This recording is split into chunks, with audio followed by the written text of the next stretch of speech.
Great. Okay, good evening. Welcome to this meeting of the Housing and Regeneration Scrutiny Panel.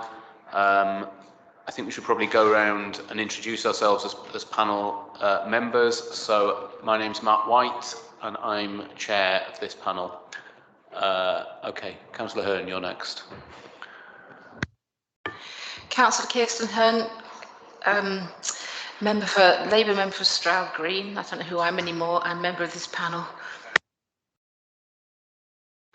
Councillor Hare. Councillor Bob Hare, Councillor for Highgate. Councillor Barnes. Councillor Dawn Barnes, Liberal Democrat for Crouch End. Noah Tucker, Councillor for St Anne's. Charles Agier, Councillor for White Hart Lane Ward. And we've also got Councillor Ibrahim, who's just out of the room, but will be joining us very, very shortly. Okay, so those are the members of the panel. Just a reminder to everybody, when you're speaking, everybody who's in the room, when you're speaking, please use the microphone so that people joining virtually or watching the meeting will be able to hear you. Also, if you're in the meeting and you're using your laptop, please don't join the virtual meeting because that's going to cause feedback issues. Please just if you're in the room, please just use the microphone. Don't join the meeting virtually. Okay, thanks. I need to read out the notification about filming at meetings. So please note that this meeting is being filmed by the council for live broadcast, and it's also being recorded for subsequent broadcast on the council's website.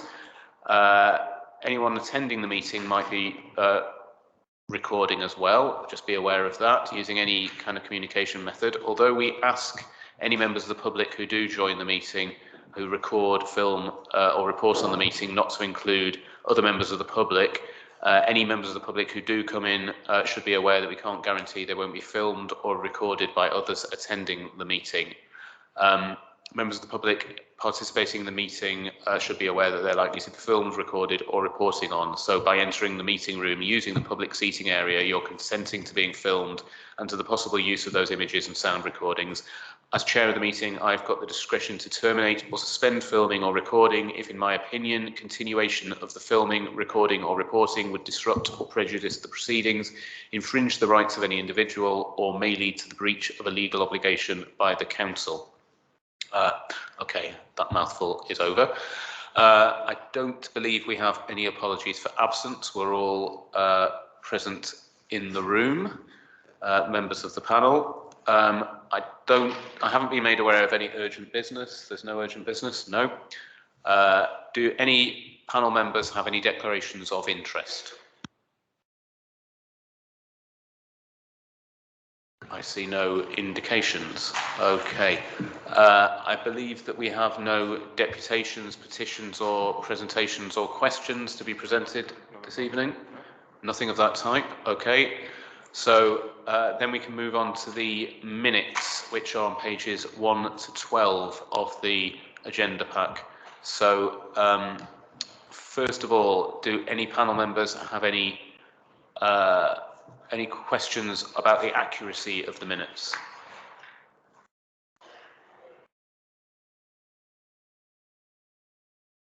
Apparently not. Okay. So, are there any matters arising on the minutes? Anything that anybody wants to raise?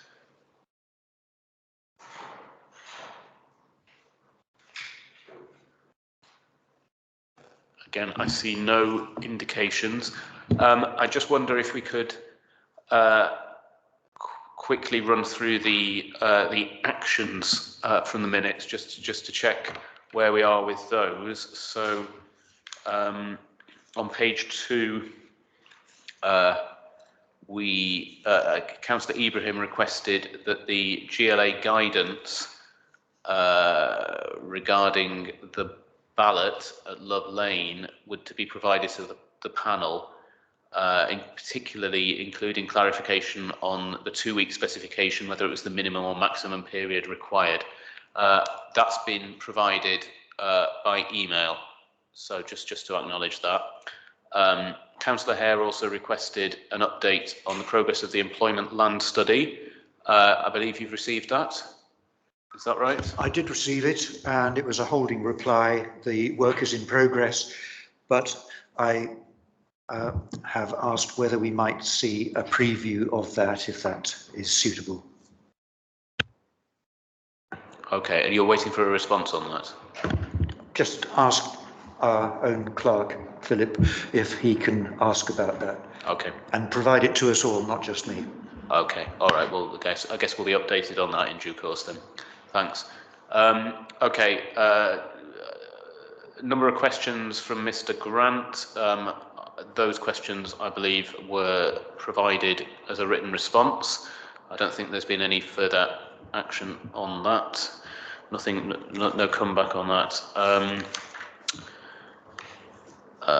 The next one I've got was a question from Councillor Tucker. If I can find where that is on the this is on page 8, pages 7 and 8. This is regarding the council's housing delivery programme, and whether the council has any plans to deliver council housing in-house. And the response, I believe, was that there were no plans currently to do that, and what was promised was for it to be set out in writing why the department does not currently consider such an approach to be in the interests of the council. Have you had any response on that, Councillor Tucker? No. Okay. Do we know where we are with that? Has there been any? I'm not aware of a follow-up on that. It doesn't necessarily mean it hasn't been provided and I've missed it, so let me follow up on that one. Yeah, I've not been made aware of anything either. So if we can, seeing as that was an action from last time, can we kind of chase that then, please? This is on page 8. It's basically the paragraph that spans the bottom of page 7 and the top of page 8. Yeah, okay. Right, the next... Oh, apologies. Councillor Ibrahim. Oh. Councillor Tucker. Yes, regarding the response to why there isn't any consideration going forward of the council delivering at least part of its own building programme. We do have the cabinet member here, and I wonder whether this is a question that we could put to Councillor Gordon, whether she would be able to help us with this. Okay, so this is your question. Would you like to put the question then? Yes. Why would it not be in the interests of Haringey for the council to look towards developing its own in-house direct works department, to the extent that we could play a significant part in our own building programme, rather than having to rely purely on contractors, which is currently the case. Okay, thanks, Councillor Tucker. Councillor Gordon, would you like to respond? Yeah, thanks for the question. By the way, I should welcome you. Sorry, so apologies. Welcome you as the cabinet member for house building, placemaking, etc. Apologies for not having welcomed you before. Thanks. Yeah, so I was just going to introduce myself, but anyway, thank you, Chair, for the welcome. Well, there wouldn't be any reason why we wouldn't look at it, but the question that I got, and that was a response was sent in answer to what we'd been given by the committee clerk. So there isn't any reason why we wouldn't discuss it. What I'm saying is that those discussions haven't gone forward, but you know, almost everything is up for discussion, but there hasn't been any discussions going forward at this moment in time. There may well be in the future, who knows? Okay, I can see two hands go up, so I'm going to take Councillor Ajay first. I wonder if the cabinet member can tell us what her view is. It's not about whether there's been a discussion or not. The question is a straightforward question in terms of from a political position, shouldn't we be having a direct labour organisation in terms of the building our own council properties in-house, in terms of what we've done with the current team that we built from scratch? What is your view on that? Yeah, thanks, Councillor Ajay. Well, the team that has been built up that is delivering the housing policy at the moment has got an array of talent, and that is quite spectacular, and people that do know their way around a building site, that are project managers. Some have been practicing architects and so on, and that there are plans to expand that team as we move forward, and it has been expanded from a small handful to about 30 members of the team. So there are plans to expand that team. In terms of a direct delivery of employing brickies and carpenters and so on and so forth, then obviously if you were talking about something as extensive as that, we'd have to weigh it in the balance of how you know, whether that would be prudent for the council or not. And I'm not prepared to say right here and now that that would be a great idea if it was that it would cost the council more money than it could afford under the current circumstances. Loads of things are desirable. You know, maybe it would be desirable to have a direct labour force. The one that we've got at the moment for Homes for Haringey is really just about doing repairs and so on, rather than actually building houses from scratch. So, but in terms of the staff that we've got in the housing delivery team, we've got an excellent team of very talented officers who have got direct experience of project management and building and so on. So we are expanding that team, but at the moment there's no plans to go further than that. If I may come back, Chair. Just quickly, Chair, because No, that's fine. I had an issue with your microphone. It seems to be working now. all right, okay. It's just I don't think I got an answer from. I'm not talking about whether the current officers dealing with what we have now are excellent or not. That's not the issue. We all accept that they are excellent and they've been, you know, put forward for an award. The question is that in terms of all the costs, has any thought been given by the cabinet member for a DLO to be, you know, to deliver our in-house in terms of housing? If it hasn't, when do you think that those discussions could be had? I haven't done any discussions along those lines. Okay. Councillor Ibrahim is next. Yeah, sorry, I'm slightly confused. Could you read back the response that we got from the officers regarding the question, just before I ask my question? From the minutes? Yes, I believe you read a response. What's been minuted? I need to go back up. Right. Okay. I'll read the whole thing. Councillor Tucker suggested that the administration started looking into how this, which requires... No, sorry, Chair, I just want you to read back the officer response that we had. Okay, so this is specifically on whether outline dates for doing an in-house service could be provided. So what the minutes say is David Joyce said that this was not part of the current plans, so no timescales could be provided, but he could set out in writing why the department did not currently consider this approach to be in the interests of the council. Okay, so I suppose my question, and I agree with Councillor Adjo, these aren't questions about the in-house delivery team. I'm sure we will all agree, myself and Councillor Adjo, certainly that the team that's been built over the last 3 years is more than spectacular. It's amazing in what it's been able to achieve, and I'm glad to see that recognition. You know, six months is a long time in politics, I'm sure we'll all appreciate, and obviously people's views have changed. But the specific question is, that response suggests that this is not something that the council is currently considering doing, and we were asking for clarification from the cabinet member, because that's the role of this committee, to scrutinise decision making.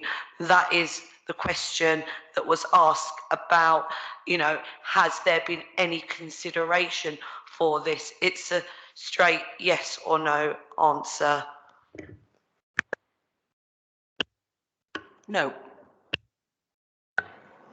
Okay, I mean, we've got a straight answer. I'll let you come back one more time, Councillor Tucker.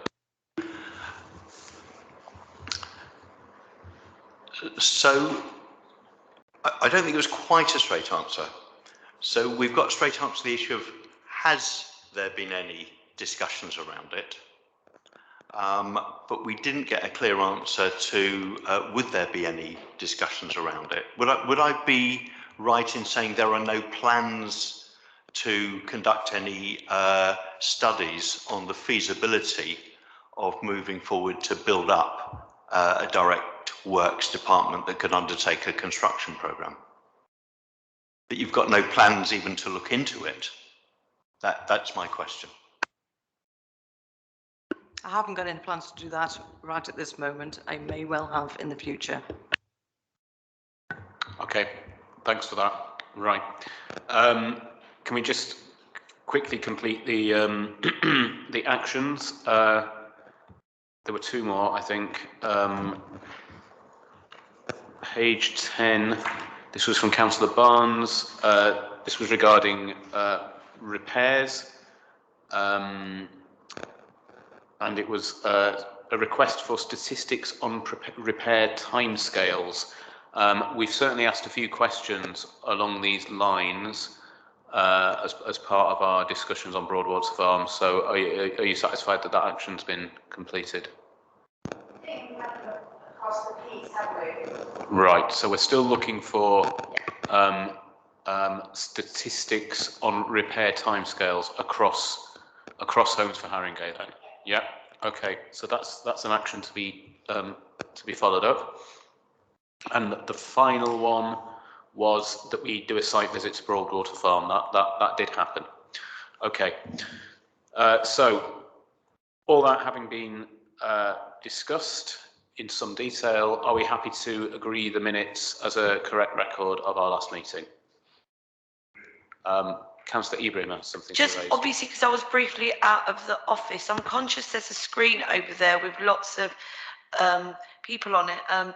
Are there any officers at this meeting this evening? Have they introduced themselves?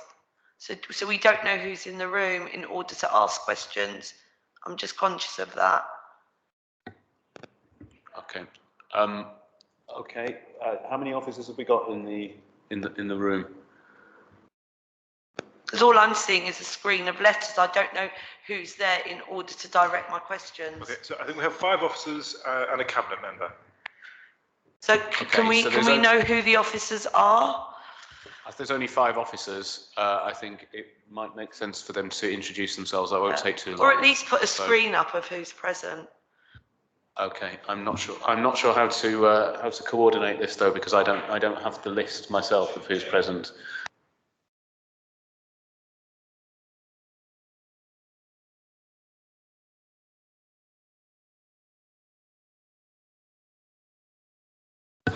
Yeah. That's the request is for the officers present to introduce themselves, so we know who's here. Yes. So I'm not sure if you're able to coordinate yourselves. I will go first. Hello, I'm Rob Szosowski, Assistant Director for Planning, Building Standards and Sustainability, and I will pass to Joe Baker. Hello, I'm Joe Baker. I'm Head of Carbon Management, and I will pass to Peter O'Brien. Hi everybody, I'm Peter O'Brien, the Assistant Director for Regeneration and Economic Development. Hi everyone, Scott Mundy, Regeneration Officer. Okay, is that all the officers present? Yes. Yes. Okay. Thank you very much. That was very well organised. Great. Thanks for that. Okay. So we still haven't agreed. Oh, Councillor Bevan, would you like to introduce yourself? Seeing as you're not an officer, you're a councillor, but please introduce yourself. Yeah, Councillor John Bevan, Cabinet Member, Housing, Planning and Licensing. Okay, thank you very much. Okay, so we still haven't agreed the minutes. Are we happy to agree the minutes? Agreed. Okay, minutes are agreed. Right, so first substantive item is report on the St Anne's development. Do we have somebody to introduce this report? This was particularly focused on two aspects of the St Anne's development. One is to do with car parking, and the other is to do with council house provision. Councillor Gordon, are you going to introduce this report?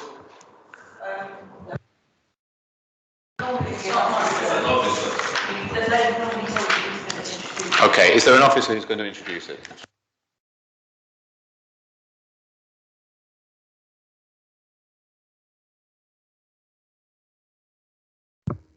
Apologies, councillors. I'm not sure who the author of the report will be, but I can do my level best to just do a quick cursory kind of overview of the report, and happy to take any questions and take them back as appropriate.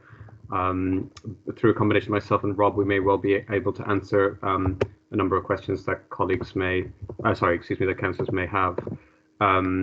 So in short, I think most councillors will be aware that this the St Anne's site refers to part of the historic St Anne's Hospital site, the current St Anne's Hospital site in part. Competition was run by the GLA to secure a development partner to take forward the site. The successful party was Catalyst, working in combination with a number of other parties, but they are the lead partner. And they have in recent times been engaging. They've been engaging the public and others on proposals for the site as they've been moving forward. The report covers a number of particular points, notably the provision of council homes. The intention is that the council would acquire half of the London affordable rent homes that form part of the Catalyst proposal.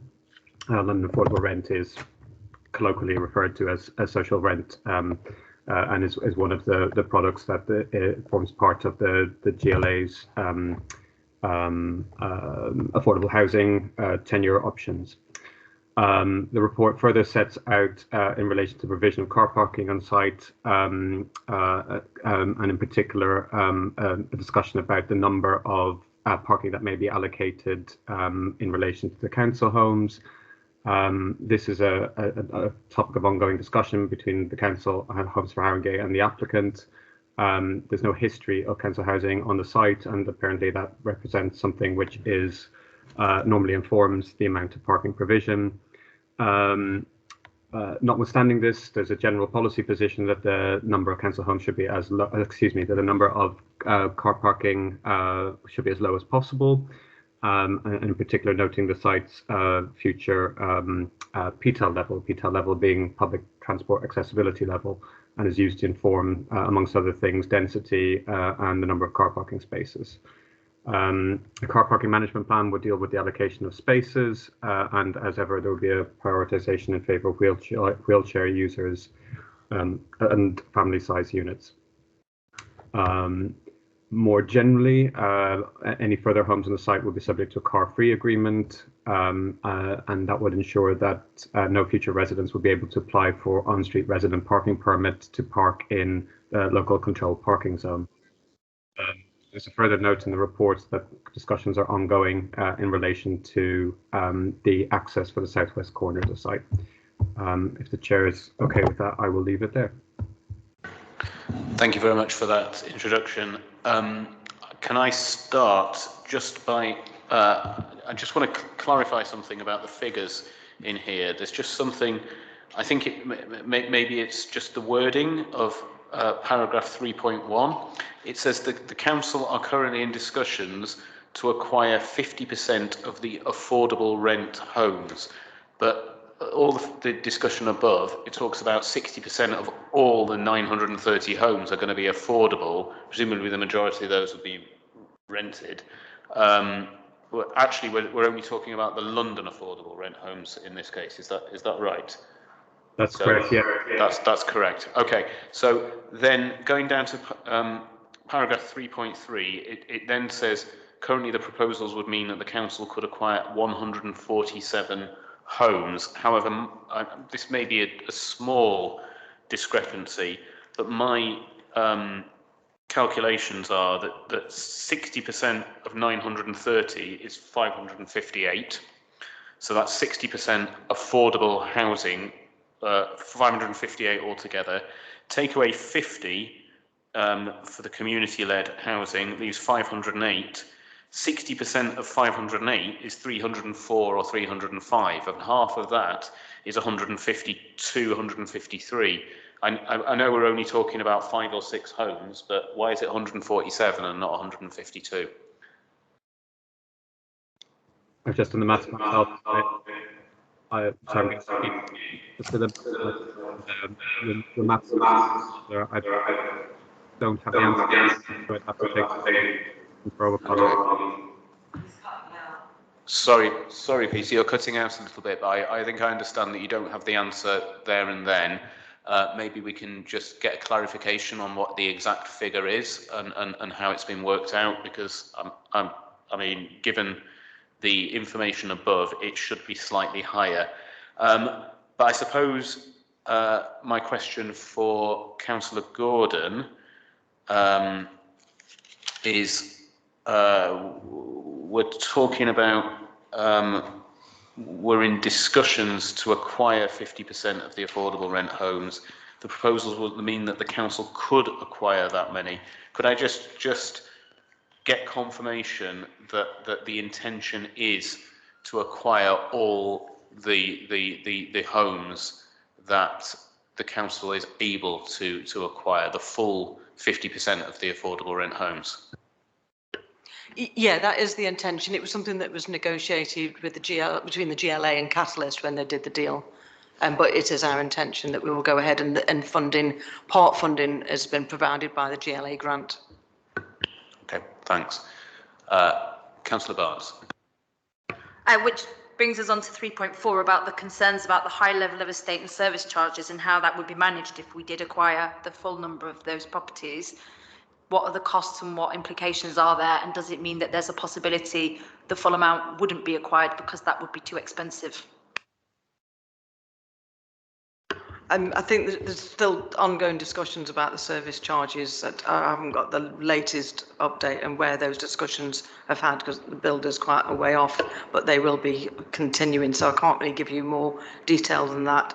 As soon as we'll have more detail, then I can inform the panel of what those are. I don't know if officers can actually add any more to that, to what I've said there. I've not been party to those discussions, I'm afraid, councillors. My understanding is that those negotiations are ongoing and forms part of the detailed considerations around the acquisition of the council homes. It's obviously an area of concern, hence it's kind of referenced in the report, but it's an ongoing negotiation at this stage. Okay, Councillor Ibrahim. Sorry, just some clarification on that, but surely if the homes are acquired by the council and they become council homes, would those homes not be subject to the same service charges as our other tenants? Obviously, this is to do with who manages those homes, so would we not expect all council tenants to to be on the same kind of, well, no, obviously everybody doesn't pay exactly the same, but wouldn't we expect those service charges to be identical to any other council tenant? Because we would be managing them, surely.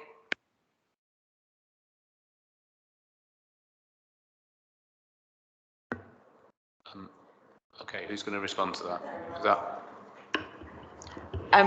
I'd have to ask an officer to come back. I think actually that we could do with having the AD for housing, because he'd be more on top of at what point the negotiations have got and how that would be managed by the cost to the HRA. So I don't know if we can say any more than that, other than coming back to the panel with apologies. We haven't got any more detail than that at this stage. And I think until we get Mr. Erdman here, who may have more up-to-date details, but it's still an ongoing discussion. Right. Then we need to get a response to this in writing. Then I think. Oh. Right. Yeah. Sorry. I can see a few hands up, but I'm going to let Councillor Ibrahim come back. So there's no question. So can I ask the cabinet member to commit to asking that all council tenants different council tenants are not treated differently depending on where we acquire properties? It's just a commitment to request that. Yeah, I think the discussions will be about how the HRA copes with whatever's been demanded on us. But yes. But will you request that? Yes. I said there's no need to respond in that way. It's just a straight answer. Could you let me finish, please? So that there is no necessity to get frustrated. All I've asked for is, will the cabinet member commit to requesting that all council tenants are treated the same across the borough? Of course, councillor. Okay, thanks for that. Okay, Okay, Councillor Ajay.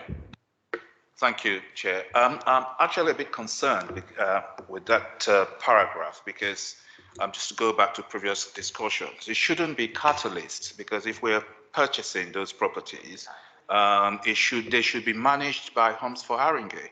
So why is there reference to catalyst in that paragraph? I think we won't be able to resolve it tonight. So I think what we need is a report back within 7 days, I must emphasize, in terms of that paragraph and the points that Councillor Ibrahim has raised, because there's clearly some confusion here. Are we paying catalysts who will be to manage the property on behalf of HFH? But normally, any properties bought should be managed by Homes for Haringey. So that clarification is required in terms of paragraph 3. Okay, all right. So thanks for that. So what we're looking for is clarification on paragraph 3.4, and we want clarification on why it mentions catalyst when it should be Homes for Haringey that are managing it, and obviously the cabinet member has made a commitment to. Or whatever housing management in Haringey looks like when we acquire those homes. Sorry. Yes, of course. Okay. That's saying Homes for Haringey is kind of shorthand for however housing is managed in Haringey when we acquire the homes, of course. Okay. Right. Is that clear what the action is? Yep. Okay. Thanks. Councillor Barnes, I saw you raise your hand earlier. Yeah. That's good. That's been answered. Thank you. Or not answered, but will be. Okay. Right. So I had a question on the car parking side of things, and yes. Sorry, can I ask that we complete the discussion around the provision of social homes and affordable homes and then move on? We can. I didn't see your hand. If you had a point to raise on that, I didn't see your hand. Yes, I've got a set of questions around social housing. Questions. And okay. Then Chair, I did ask for this item to be on the agenda, so you would expect me to come equipped for it. I do. I just didn't see your hand, but please go ahead if you have a question on that aspect. So, the paper refers to 60% of the homes being affordable, but looking deeper into that, we're actually talking about 20% of the homes actually being affordable in terms of genuine social rents. The GLA itself is moving to abolish London affordable rent, is my understanding, because it's actually too high. And genuine social rent, in other words, the rent that you would pay for a council property, is actually what the majority of people in Tottenham can afford. Shared ownership is not genuinely affordable and isn't even good value for the people who are ensnared into it. I think it would be a terrible disappointment if we ended up with only 20% genuine affordability out of this scheme after all the campaigning and all the expectations. So I would like to ask, my first question would be, what is the barrier to Haringey Council moving to take control or ownership?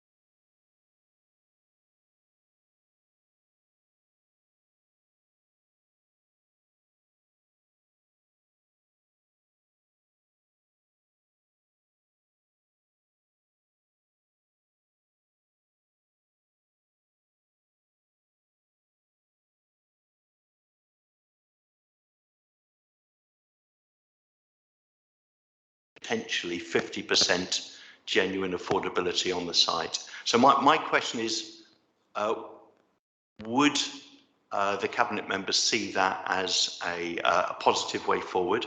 And secondly, what would be the barriers? What do we need to overcome in order to move forward in that direction? Okay, would you like to respond, Councillor Gordon? Well, my understanding was that this was the maximum that we could negotiate at the time that the deal was cut with the GLA and over the purchase of the land, and that there wasn't, it's up to, I think we possibly asked for more, but I wasn't involved in that time, and so therefore I doubt there is a possibility of extending this, because I think the deal was done at the time. I don't know whether again, I'm not sure whether there's officers on the call that could expand on that. In terms of the affordability from a planning point of view, I don't think there's many tools left in the toolbox about expanding that, being as it is designated as being 60% affordable. I do agree with you that some of those affordable packages are not genuinely affordable. However, in planning terms, they are designated as such. Sorry, if there's an officer that can add anything to that has more information on how the deal was conducted in the first place, then perhaps they could help out. Do we have anyone who can add more detail to that? Yeah, I'm happy to add a little bit to that. Again, we're getting bad feedback loop, but the procurement that was undertaken by the GLA as part of that, preparing the procurement exercise. The council sought to have an amount of that put as council homes as part of that, and that went into the procurement process. Having undertaken a procurement process, of course, and having secured a partner, to a great extent, the GLA's hands are now tied. They formed an agreement with that third party, which was a competitive process, which resulted in by any similar processes, kind of by any sort of yardstick, a pretty healthy percentage of affordable, notwithstanding Councillor's comments on the effectiveness of that affordability. It still reflects a fairly good outcome. I imagine at this stage, it is very much up to Catalyst as an organisation how they move forward. They have effectively entered into a deal with the GLA vis-a-vis the land, and it will be expected that they deliver on the commitments that they made to the GLA as part of that process. So effectively, I suggest that's where we're at. Thanks for that. Okay, Councillor Ibrahim, you wanted to come in. So it's a clarification, but perhaps this clarification will both help the cabinet member out and the officer. My understanding is that the reason why 50% of the affordable homes could be acquired by the council was because Catalyst would want the other 50% of affordable to let as social homes because they are a housing association. I'm seeing you're nodding.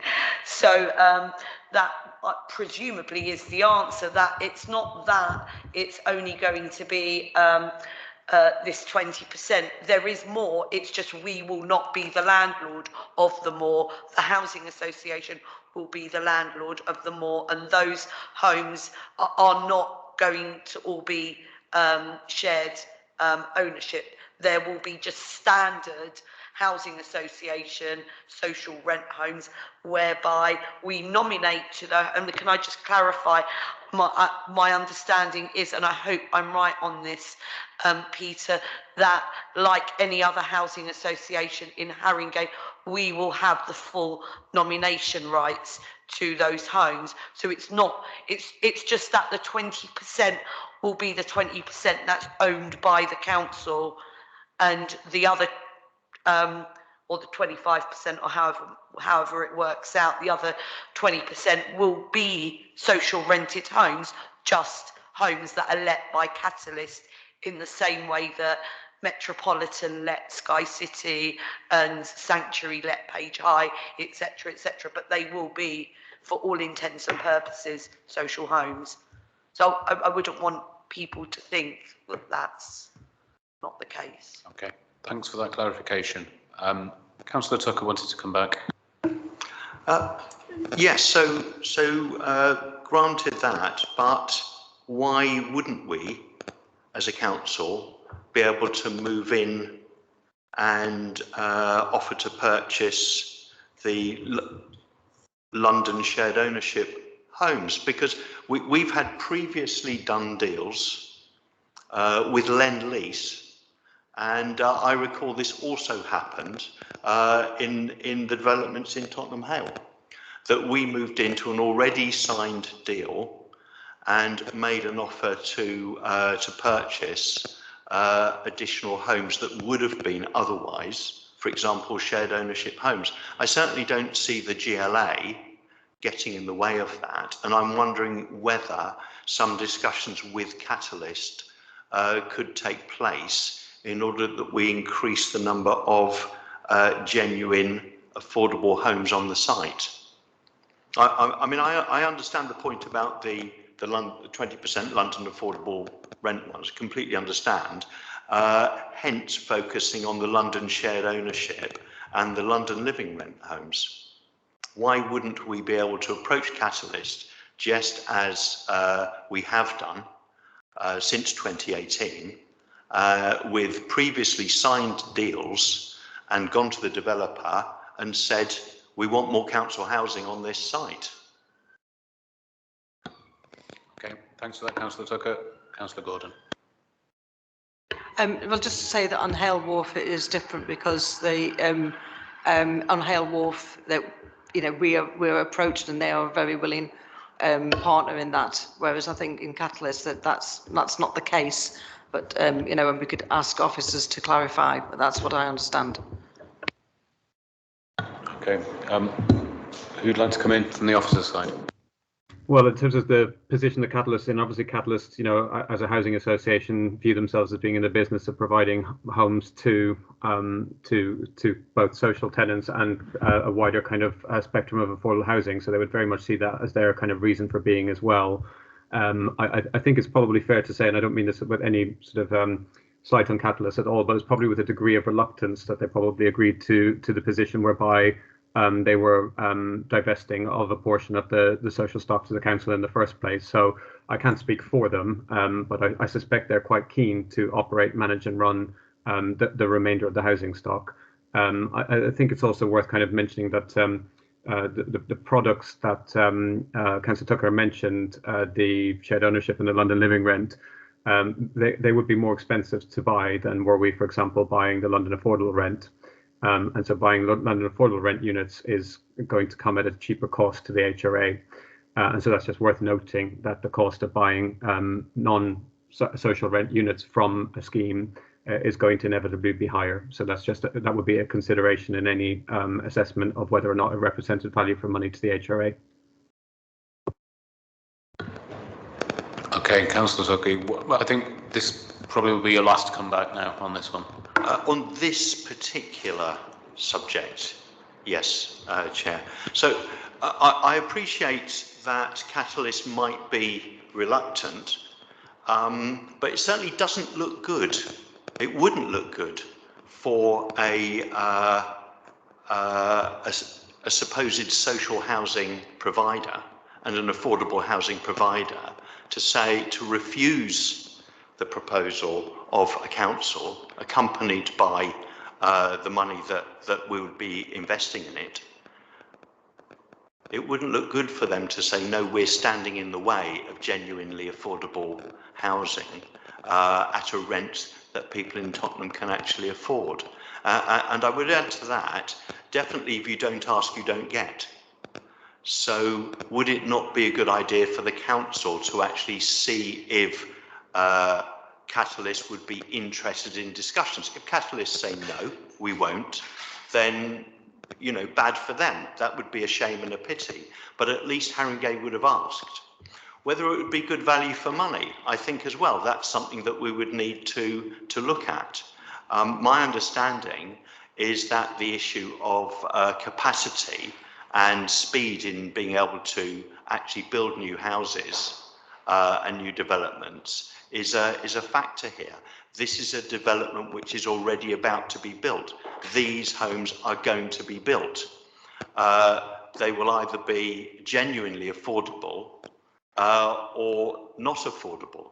And if they're homes that are going to be built and the council can influence them being genuinely affordable rather than otherwise, that's something that we should surely look into. Okay, Councillor Ibrahim, then we're going to have to, then there'll be a response, then we'll have to wind this part. In terms of the affordability and the kind of the finances stacking up on a situation like that, have officers and, you know, the cabinet member looked at the possibility of acquisition of the homes by those types of homes by the CBS, which has different financial kind of realities for it, in the way that we could use those homes in order to support our huge temporary accommodation bill.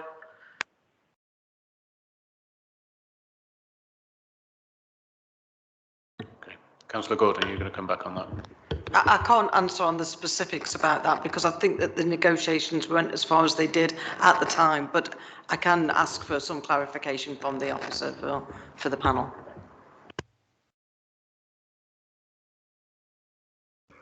I think the officer in question is probably the AD for housing, rather than my good self. I'm not party to those discussions. Okay. So it looks like we've not really got an answer to that specific question about the CBS. Maybe we can ask for that to be brought back to the panel. I mean, all we would ask is that the cabinet member makes inquiries and gets back to us. I know inquiries have been made about the CBS managing, because the CBS doesn't itself acquire the homes. It doesn't have that role.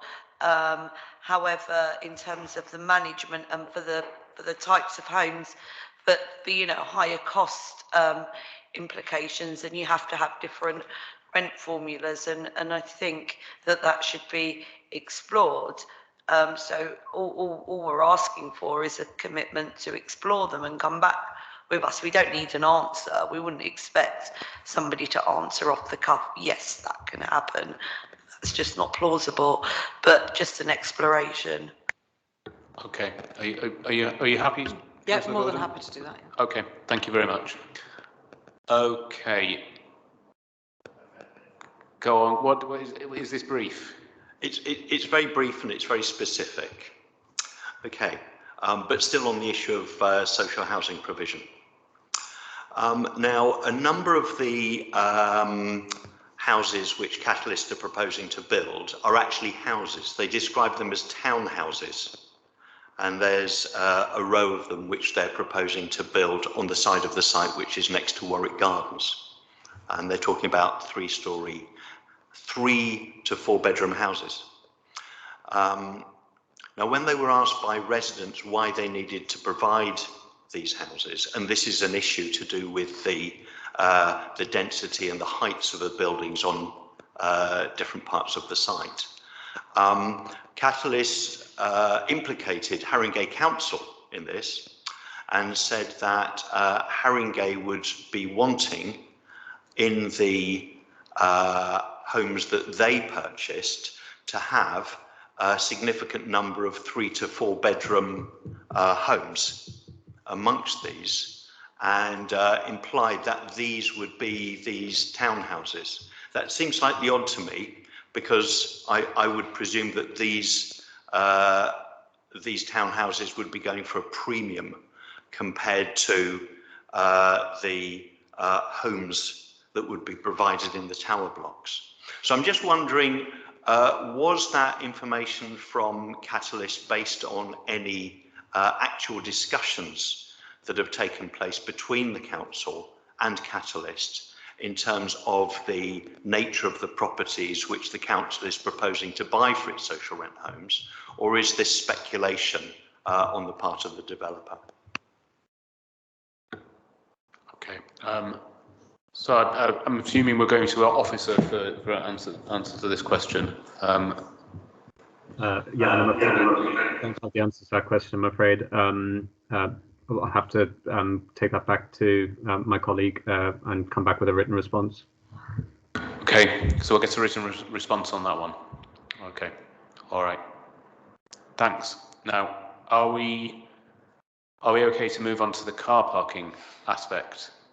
Okay. I mean,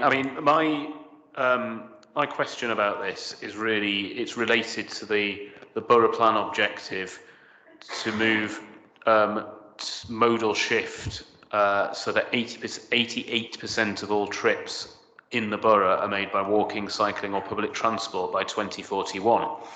And obviously that car parking provision in terms of, you know, whether we expect people living in the homes, the new homes that are built in our borough, we expect them to need cars that obviously feeds into that. So I suppose paragraph 4.1, which reads an appropriate level of parking provision should be allowed for council housing homes in line with the wish to ensure council housing residents have access to car parking spaces. How, I think I'd like to ask the cabinet member, how does that fit with the borough plan aim, which comes from the Mayor of London's aim to reduce significantly the number of journeys that are made by car in the borough? And why are we using, as it says further in paragraph 4.1, the likely demand of car parking as the kind of determining factor in how many car parking spaces we provide, rather than looking at the aim of where we want to be in 20 years' time in terms of how many people are driving in the borough to determine how many car parking spaces we provide in new developments? This is not our site, it's not a council site, it's Catalyst's site. I'd refer though to the planning officers in the room. If Mr. Shalowski could answer about the parking spaces that are on the site. That's a planning consideration. We're specifically talking about the council housing homes here in paragraph 4.1. The number of parking spaces provided, as far as I'm concerned, is a planning obligation. Chair. Surely, when we are building our own council housing developments, it's up to us whether we provide car parking spaces, whether we build them as car-free development. It's not entirely down to, obviously it has to go through planning, but surely we as the developer get to make the decision as to how many car parking spaces we want to provide. Okay, everybody's hands Chair, but in this case, we're not the developer, we are the planning authority, but I'm just conscious that the cabinet member responsible for planning is on the call, so I don't think just because he's not in the room, it doesn't mean we shouldn't be directing questions at him as well. Okay, I'm going to take members of the panel now, seeing as that everybody's got their hands up. So I don't know what order you put your hands up in, but I'll take Councillor Barnes first. Thank you, Chair. While I appreciate completely your comments about 88% of all trips by bike, foot or public transport, of course we can't be asking for fewer spaces for council tenants than in the private development, and I think it's important they have the same allocation as a minimum. And given that some of those properties include 4 family-size homes that are adaptable for wheelchair users, there may be a greater requirement of parking in those properties than perhaps the private and other ones, and I don't think we should argue for fewer for council tenants. Okay, thanks. Councillor Adjei. Thank you, Chair.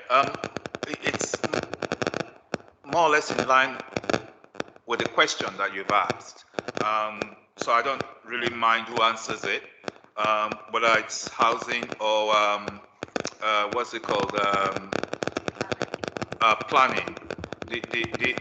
It's quite clear, paragraph 4.1, the 2 lines there clearly says an appropriate level of parking provision should be allowed for council housing homes, and the operative thing here is in line with members' wish to ensure council housing. That's the question. In line with council members. So the question is not necessarily to officers, it's saying members. Yeah. So from a political point of view, members need to either tell the panel now or come back to the panel what that paragraph is saying in terms of the questions that you've posed.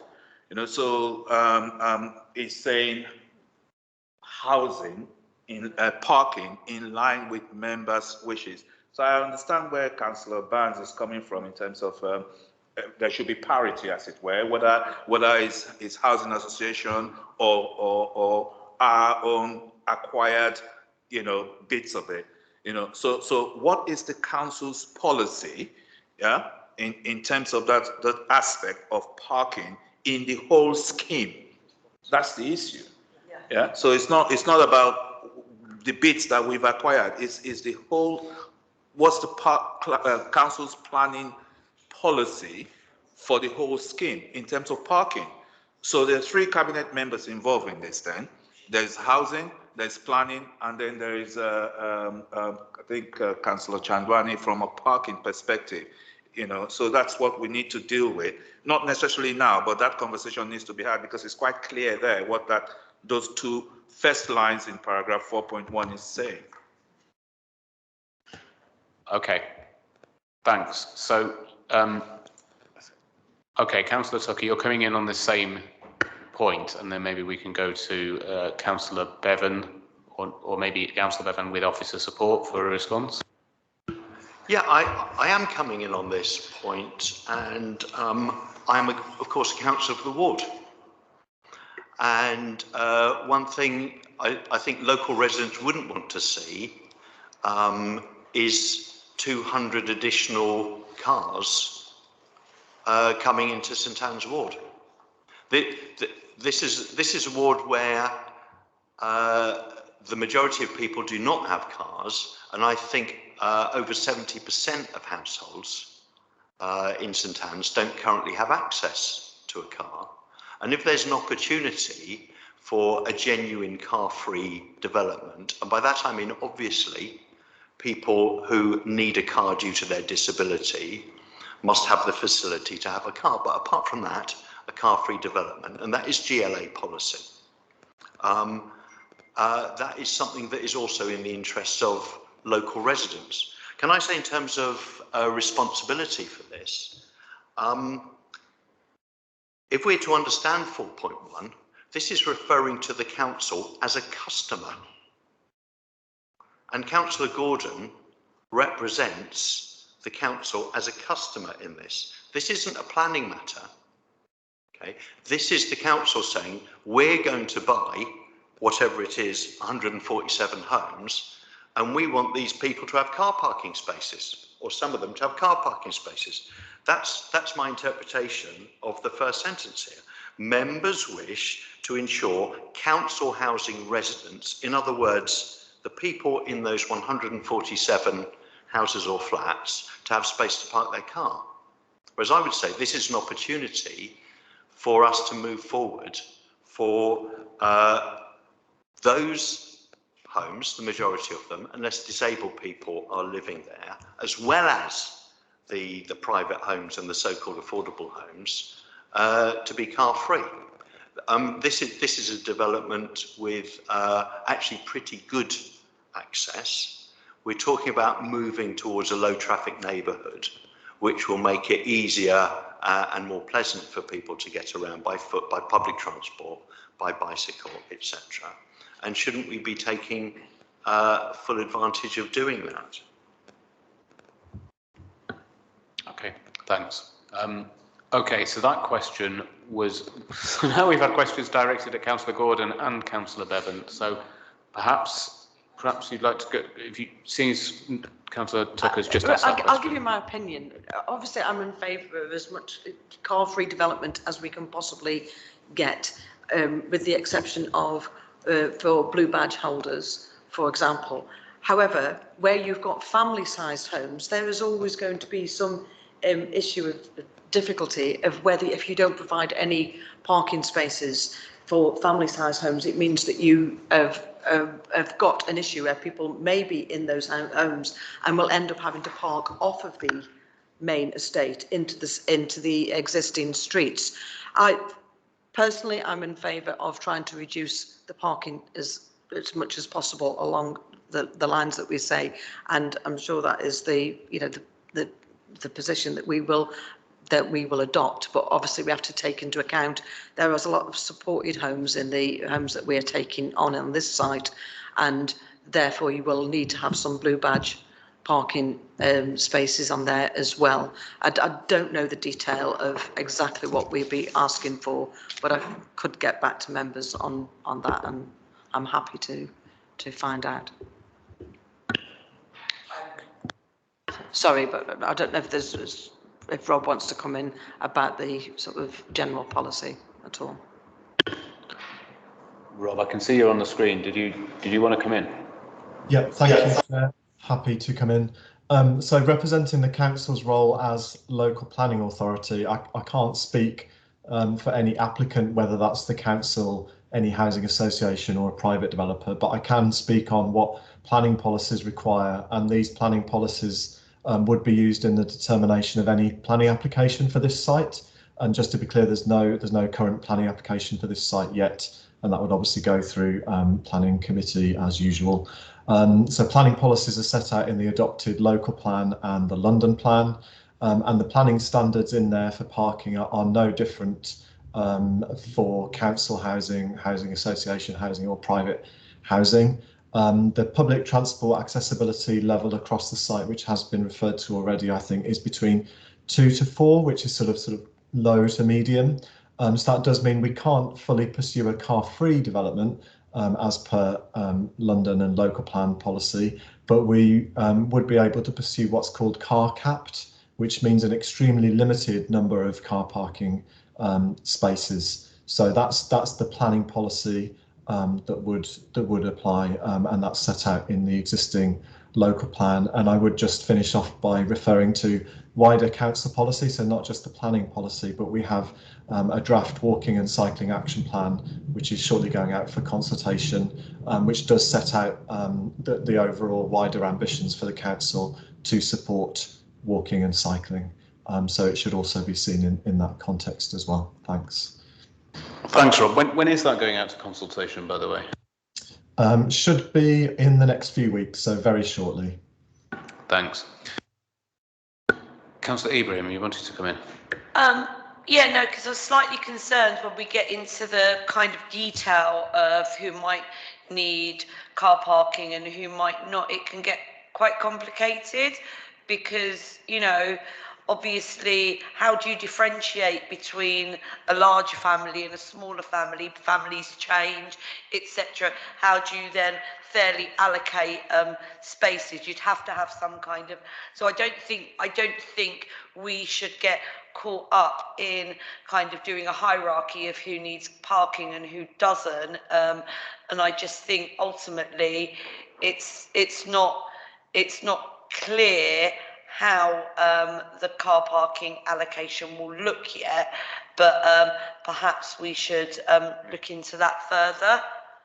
And if there is going to be, you know, obviously, because you've said this is something that's potentially that falls under planning. So, you know, it's pursuing it on the basis of, you know, a large house needs a car parking space. Well, not necessarily, actually. Just because somebody's got 3 kids doesn't mean that they've got a car. Okay. Councillor Adjei. Thanks, Chair. I just want to suggest that perhaps this can be taken away and looked at again, because 4.1 is saying that, oh, well, because it's us, i.e. the council, we should have more parking space. And then 4.2 is saying that, oh, well, actually, don't worry about the others because they're not part of the council, then they should have less parking space. That's what 4.2 is saying. So you can't have it. So there should, going back to what Councillor Barnes was saying, there should be parity. Yeah. So for the whole site, yeah. So this is not well. I will not necessarily say well written, but not well thought. Yeah, through. Yeah. So I think officers should go back and in discussions with the relevant cabinet members in line with what the officer AD planning was talking about, so that we comply fully with the parking issues for the whole site, rather than saying that council own site should have more parking and the others shouldn't. Yeah, thank you. Okay, Councillor Barnes. Sorry, Councillor White. I just wanted to make a suggestion that has very little to do with our actual conversation in some respects. But if we're going to put this car parking in, if that goes through in the planning application and given the drive to have fewer cars on our road by 2041, I wonder if the planning could consider something like, you know, if all of that parking space isn't used, what could that land then become in 2041? Does that become additional green space, additional drainage? Is there actually the ability to add properties to that in the future? I'm not looking for an answer, but I'm trying to put some different ideas out for the planning team and possibilities about the future of car parking, not just at this site, but other sites. Councillor Ibrahim. Chair, just double checking, is the cabinet member for planning still on the call? I think so. Yes, Oh, yeah. I am on. Councillor Bevan, do you have anything to say? Obviously, this is within your portfolio. I was just concerned that you'd come off the call. Well, the only thing I would sort of say would be similar to what the planning director had said. I mean, there are GLA and local plan policies that need to be applied to when we consider these schemes at planning. I mean, I've been on planning myself, and there's no difference in the standards being applied to private developments or council developments or housing association developments. The same standards are applied to all. We have an emergency climate declaration in this council, which we need to meet. Part of that involves vehicles and emissions, etc., etc. So the local planning policies for parking and the GLA policies all are part of getting to that target. And every site is different. So when we consider a site, whether it's a private one, a housing association one, a council one, we try and apply these policies to seek what they achieve in accordance with the particular aspects of that site, and that's what we try to do. And we also need to remember, because this is coming up quite a lot, slightly off the point, but we are getting many comments, or we did get many comments when I was on planning, that white van men and white van women who actually need their vehicles to do their jobs on Car 3 developments, which we have approved at planning often, and often private developments, that issue often comes up. These people will not be able to take advantage of those developments. So it's quite a complex subject. There's a local plan out for consultation as well, which is specifically asking and has asked for comments on parking policies because of the white van man and white van woman issue. So that's basically my observations. Chair, it's not just white van man and white van woman, it's taxi drivers as well use their cars to work. Okay, thanks. Okay, Councillor Tucker, you have more to say on this. Yeah, I'm a bit concerned about that particular argument for two reasons. So firstly, what we're talking about here is a trend whereby people are moving from direct and secure employment, not only into self-employment or bogus self-employment, but are moving into a situation where they have to provide their own vehicle for the job and park it at their home, whereas previously in society, such vehicles would have been provided by the employer and parked on the employer's premises. And I'm a bit concerned that as a result of going along with this trend, we end up with a lower quality of life. And I would ask the Cabinet member to consider that. And the second point that I would raise here is that we are talking about a new development. Nobody is coming up to white van person at their current accommodation and taking away their existing parking space. What we're saying is there is a new development coming, and we would like to see improved quality of life for people living on that new development. The streets, by the way, within, because this is a very large site, there are streets within the site. So the less driving around on the site, the better for the children, adults, and families living on that site. I do have a small and very specific question on paragraph 5, Chair, but I don't know if you want to give the Cabinet member a chance to respond. Well, do you want to append your question on paragraph 5, and then we'll go. I'm happy to do so. Member. So I'm now going to proceed to defend the right to park for the existing residents of Warwick Gardens. In tune with my previous point is that we're not coming to people who've already got a vehicle and are living somewhere and taking away their parking space. Well, actually we are, because this access that's referred to in the southwest corner of the site is actually through an existing car park where current Warwick Gardens residents do actually park their cars. And I think we're talking about a reduction in the number of parking spaces there. This is land which is not currently part of the hospital. It is owned by the council, and Warwick Gardens residents are allowed to park their cars on that parking space. So what I am asking for is an assurance that if this goes ahead as is suggested, and this becomes a through route for walking and cycling, that's a great thing. We should all support that. But if that takes place, will additional parking be provided so there is no detriment to the current residents of Warwick Gardens? Okay, thanks. So I think the first part of your contribution is the response from Councillor Bevan to that then, please. Well, I just repeat what I said before, basically. Every scheme, whether it's a completely new site, development of part of an existing site, every scheme has a lot of conflicting obligations and requirements to be considered. They are all considered in every single scheme, and the best solution is what we seek. Residents, obviously, I don't know the particular site that you're talking about, but residents and the 3 local councillors obviously will be inputting into the consultation, and their views will be taken into account and given serious consideration. So I would urge all residents on that specific site and the 3 councillors to input into any planning consultations that are taking or will be taking place in the near future. Okay.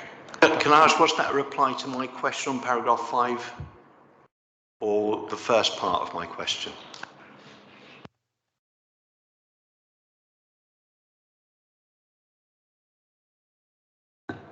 Councillor Bevan, what part of the question were you responding to?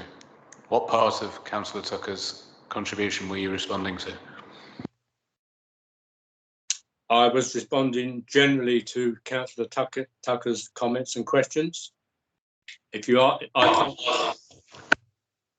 So can I seek a more specific reply? I'm talking about the residents of Warwick Gardens who currently park their cars and have the right to park their cars on a piece of land which is owned by the council.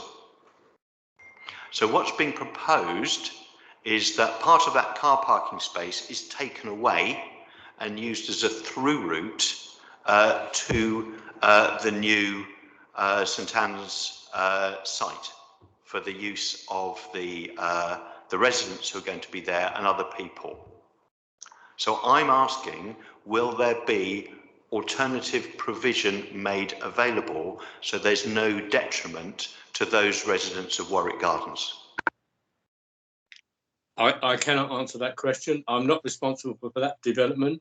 I do not know the site. I do not know the local circumstances. So there's no way that I can answer that question. What I would say again was residents and the local councillors need to input their views and concerns to all the relevant consultations that will be taking place. Well, I'm one of those local councillors and I'm doing it right now. So I am requesting, if I can't have an answer on that now, can an answer be provided? And I wonder whether the other cabinet member might know something about this. Because this isn't just a planning matter. This is a matter of exchange of property, I understand, and a change of use of property between Haringey Council, which is the current owner, and Catalyst.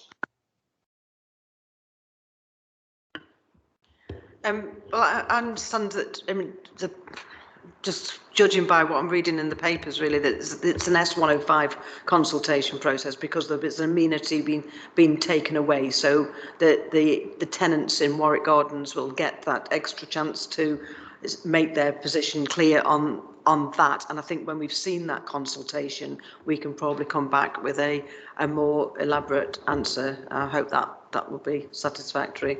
But until I think the consultation is still ongoing, but I'm not sure of the dates. But what I'm asking for is a commitment that there should be no detriment to those residents. Can that be given, please? Well, I don't know what the detriment is at the moment. I'm just reading the report, which looks like it's access for 4 car parking spaces. That's the detriment you're talking about, is it? Well, I think it actually might be more than 4, but it's a loss of car parking spaces that are currently used by the Warwick Gardens residents. So I think the purpose of the S105 is to establish what the views of the residents are in relation to the loss of their amenity. Councillor Ajay. Thank you.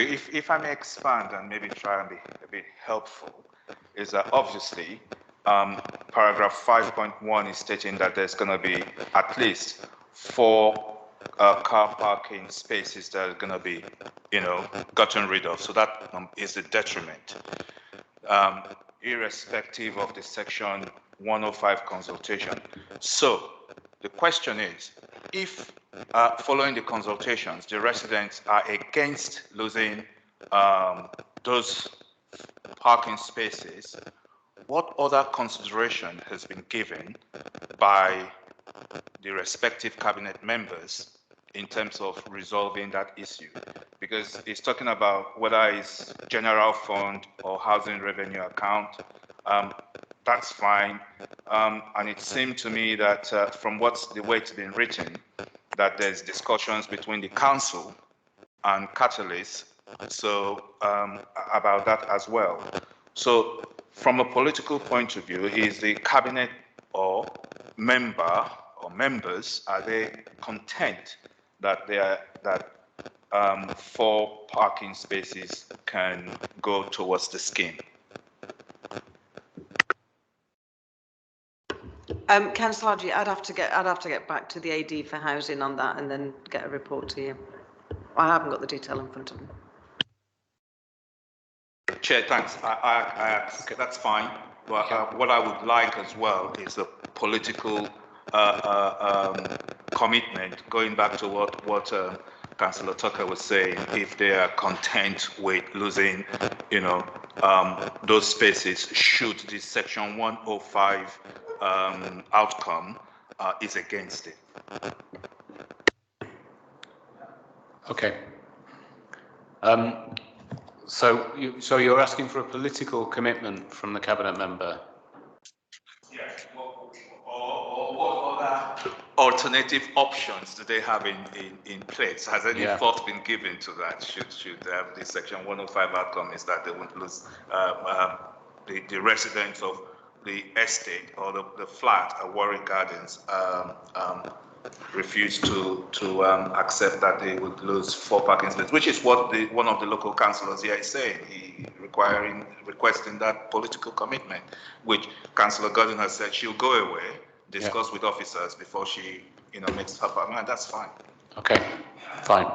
Thank you. Okay, Councillor Hare. We've obviously spent some time on this question, and I just wonder whether the AD, the AD for planning, who's on screen at the moment, could comment on how that question might be approached in terms of the policies he laid out very clearly earlier from London, from the local plan.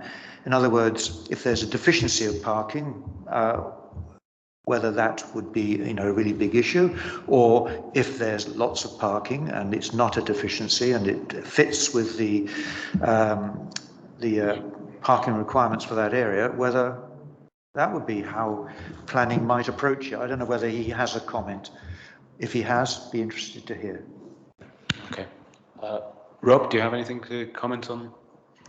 Thank you, Chair. So just on paragraph 5, Councillor Gordon's right to refer to the Section 105 consultation, which I understand is a housing service consultation, which will consult residents on any sort of the sort of change of use of that parking. I can't say any more than that. That's for the housing service. On the planning side of things, there would be, for any planning application that comes forward, and I'd repeat, there isn't a planning application at the moment, we do look at things like parking surveys. So we would expect the applicant to look at what's the existing parking situation in the area, which would include looking at these parking spaces in question. Are they being well used or are they not? And we look at this on lots of other sites, and often the case might be that the spaces aren't being well used. And we would then look at the site as a whole to see what is the need across the whole of the site in line with planning policies. Are they still needed? So it would be considered as a whole through the planning process. And then just a final point, which I think is important to refer to, in the existing adopted local plan, there is a site allocation for the St Anne's Hospital site. So this is planning policy that was adopted by the council just a few years ago. And it does talk about one of the requirements in adopted planning policy is that to have a new connection towards Green Lanes, so from the hospital site to the west, so about this southwest corner of the site. And that should be integrated into the cycle and pedestrian network to provide connections to the rest of the borough. But importantly, as part of that requirement, and I'm just reading from the adopted local plan text, does talk about the new connection towards Green Lanes should not adversely impact the occupants of the residential block at the southern end of Warwick Gardens, i.e. the impacts on the residents in that area, not just about parking, but other things as well. There should not be an adverse impact. So that is something that would be considered through the planning process when an application is submitted. Thanks. Thanks for that, Rob.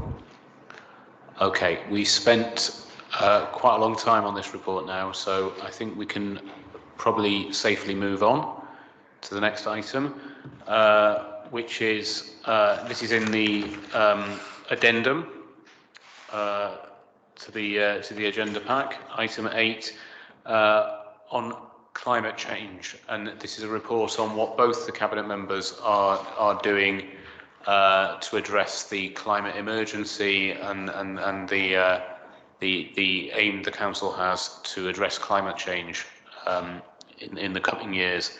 Obviously, housing management and planning and house building are important parts of that. So I can see Councillor Hearn has her hand up. Did you want to? Did you want to say something? I want to ask some questions, but I'd like to hear from both cabinet members, bearing in mind that we're in the middle of COP 20, whatever it is, 6 actually. Have they heard anything yet that they think will encourage them to make this action plan even more live than it is? That's just, if they can perhaps address some of the key issues they see in their portfolios. But I have a series of 6 sets of questions to ask. Wow, lots of questions. Okay, so that's a good opener. I was going to go to the cabinet members. I think we've put a lot of questions to Councillor Gordon, so I think maybe I'll go to Councillor Bevan first. Okay, well, I'll try and be as brief as I can.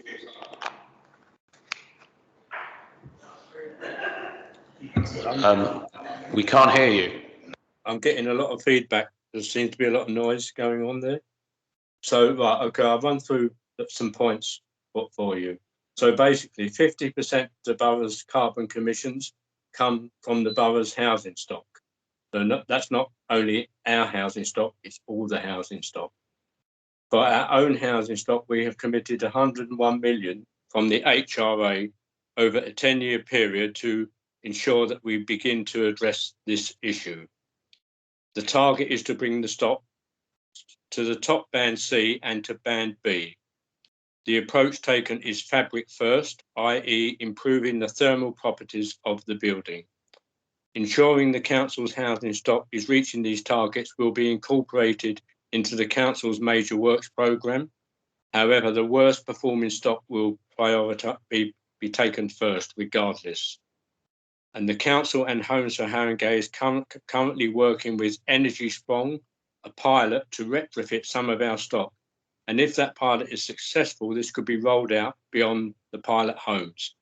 The pilot involves quite a lot of consultation with the residents and the feedback that they give to indicate whether this scheme is likely to be successful if it is rolled out further. Energy Strong means Energy Leap. As I say, it's a pilot project. It's between 6 local authorities, the GLA, Energy Strong UK, and Haringey has identified homes for this pilot in Rivulet Road and has secured 1.6 million of funding, external funding, to enable this pilot to progress. Energy Strong shows retrofitting to be undertaken without the tenants moving from their homes. It is paid for through grants, tenant comfort charges, and a reduction in maintenance costs. And typical features involve wraparound insulation manufactured off-site, new roofs with solar PV, electronically powered air source heat pumps, removal of gas supplies. The council also has other levers to improve energy efficiency of homes in the private rented sector. And when and if we can introduce a selective licensing scheme, which is basically, I think it's either at or on its way to the government minister for agreement, and consultation of which has just been concluded with all the Haringey residents, landlords will be able to provide an up-to-date energy class performance certificate, EPC, for the property. Certificates which fail to meet the requirements will be addressed as part of the licensing process. In this way, the council will work with landlords to achieve a high level of carbon reduction and energy efficiency. And I think that basically means if landlords do not meet the required energy efficiency statements, they will not be licensed by the council. That's basically a brief outline of some of the points that we're working on at the moment. I mean, I would say also there's a lot of, as you know, there's lots of other works going on and being planned, fire prevention works, Grenfell type works. And as far as possible, it makes sense to try and incorporate some of those things that they've all done together so that the tenants don't get two lots of disturbance, and it's probably more cost effective to do that as well. So that's an additional sort of aspect that I'm considering and asking to be taken into account if possible. So I hope that gives you some information. Okay, thanks for that introduction, John. I'm going to let Councillor Gordon come in next to give her introduction before we go to questions. Well, I wasn't planning to introduce this report because the first time I saw it was when I saw it on the agenda. But anyway, I'm really happy to report that in terms of our own housing development, that we've got, you know, that we are always aiming for zero carbon on and targeting where possible passive house principles on all of our build. Actually, I think one of the most amazing parts of the house building programme that the council are doing is in its green credentials, and I think that those have been, you know, pushed to the max wherever we possibly can. So in terms of design, so that the homes are designed with make the maximum use of light and ventilation, where we're putting green roofs, increasing the biodiversity in the planting, increasing the number of trees around estates, and ensuring that we've got adequate green space and play areas and so on, in the use of suds, for example, and also, of course, going back to the previous discussion, making the developments car-free where possible, or car light where we've got tenants that with disabilities where we'll need some parking spaces, obviously. In terms of the other schemes that come under my portfolio, they are listed in the report. We've done some brilliant work around the Turnpike Lane Design Manual, for example, in which it's like a sort of ready-made manual for anyone to pick up that is picking up on a project, and they can already have to hand a sort of template, if you like, of the sorts of high qualities principles that we insist will be adopted on any projects that take place. So there's been lots of different size projects where the green agenda has been very high in in carrying out those projects. So whether that's Eat Wood Green, which always amuses me, that title, but anyway, there you are. Or in Duckett's Common, where the work now has begun on a cafe there, but the work on Duckett's Common itself will be mitigating flooding and so on, which is a particularly important issue in terms of Wood Green, as we saw from a few months ago.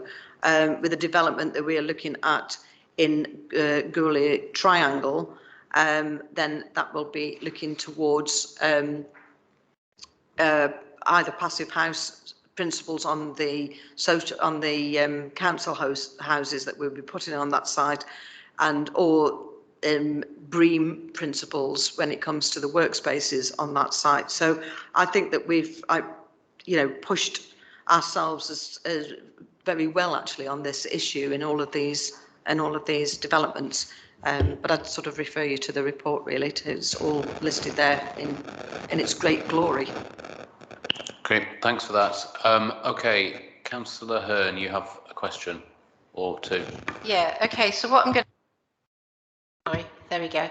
I've got a few. I'm just going to be very brief with them, but I'm going to give you all, and I'll come back and remind you. I'm doing that, otherwise I'll be here all night, and I'm really aware that other people want to speak and we've got other things that we need to do. So, okay,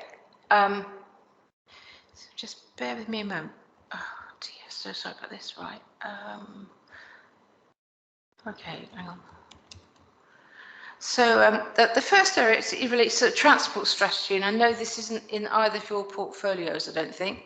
Is that right? But it was actually about opposition and co-production and around things like the low traffic neighbourhood and cycling schemes. I'll put them over here. They may well be, we need to send those on probably to environment, because I suspect it's the other, it's Councillor Hakati who might need to, just flagging that those are questions I wanted to ask, but I'll put it to one side. Okay, for now, I might just send them along to environment at some point. But coming out of that, from our previous discussion, actually, I believe that it's very important that we clarify our attitudes and our thoughts and priorities around parking and cars, and that crosses, in some ways, four portfolios. And I think, and I know this has been an issue when I was undertaking a number of the roles that you now have. That we need to kind of like, there needs to be some clarity, because we did point up a bit earlier today in the previous report that it's not coherent, basically. So just putting that to one side too. My okay, the local plan was my next one actually, which relates to Councillor Gordon, I think. Just would like to know briefly where you're at in the development of the local plan. How are you working to engage communities and groups who aren't the usual ones we hear from around planning and all that kind of stuff? Because there's a lot of coherent and articulate people who've got lots to say about this, and it's great to hear from them. But I don't think we hear from some of the people who are going to, have really serious issues and need to be heard around this, because it's just not where they go on this. And it's about co-production, I suppose, and how that engagement is happening. And I understand that the local plan members group has just begun again. So I'd quite like to hear a little bit about, are you on target for the progress? Perhaps the officers can answer this.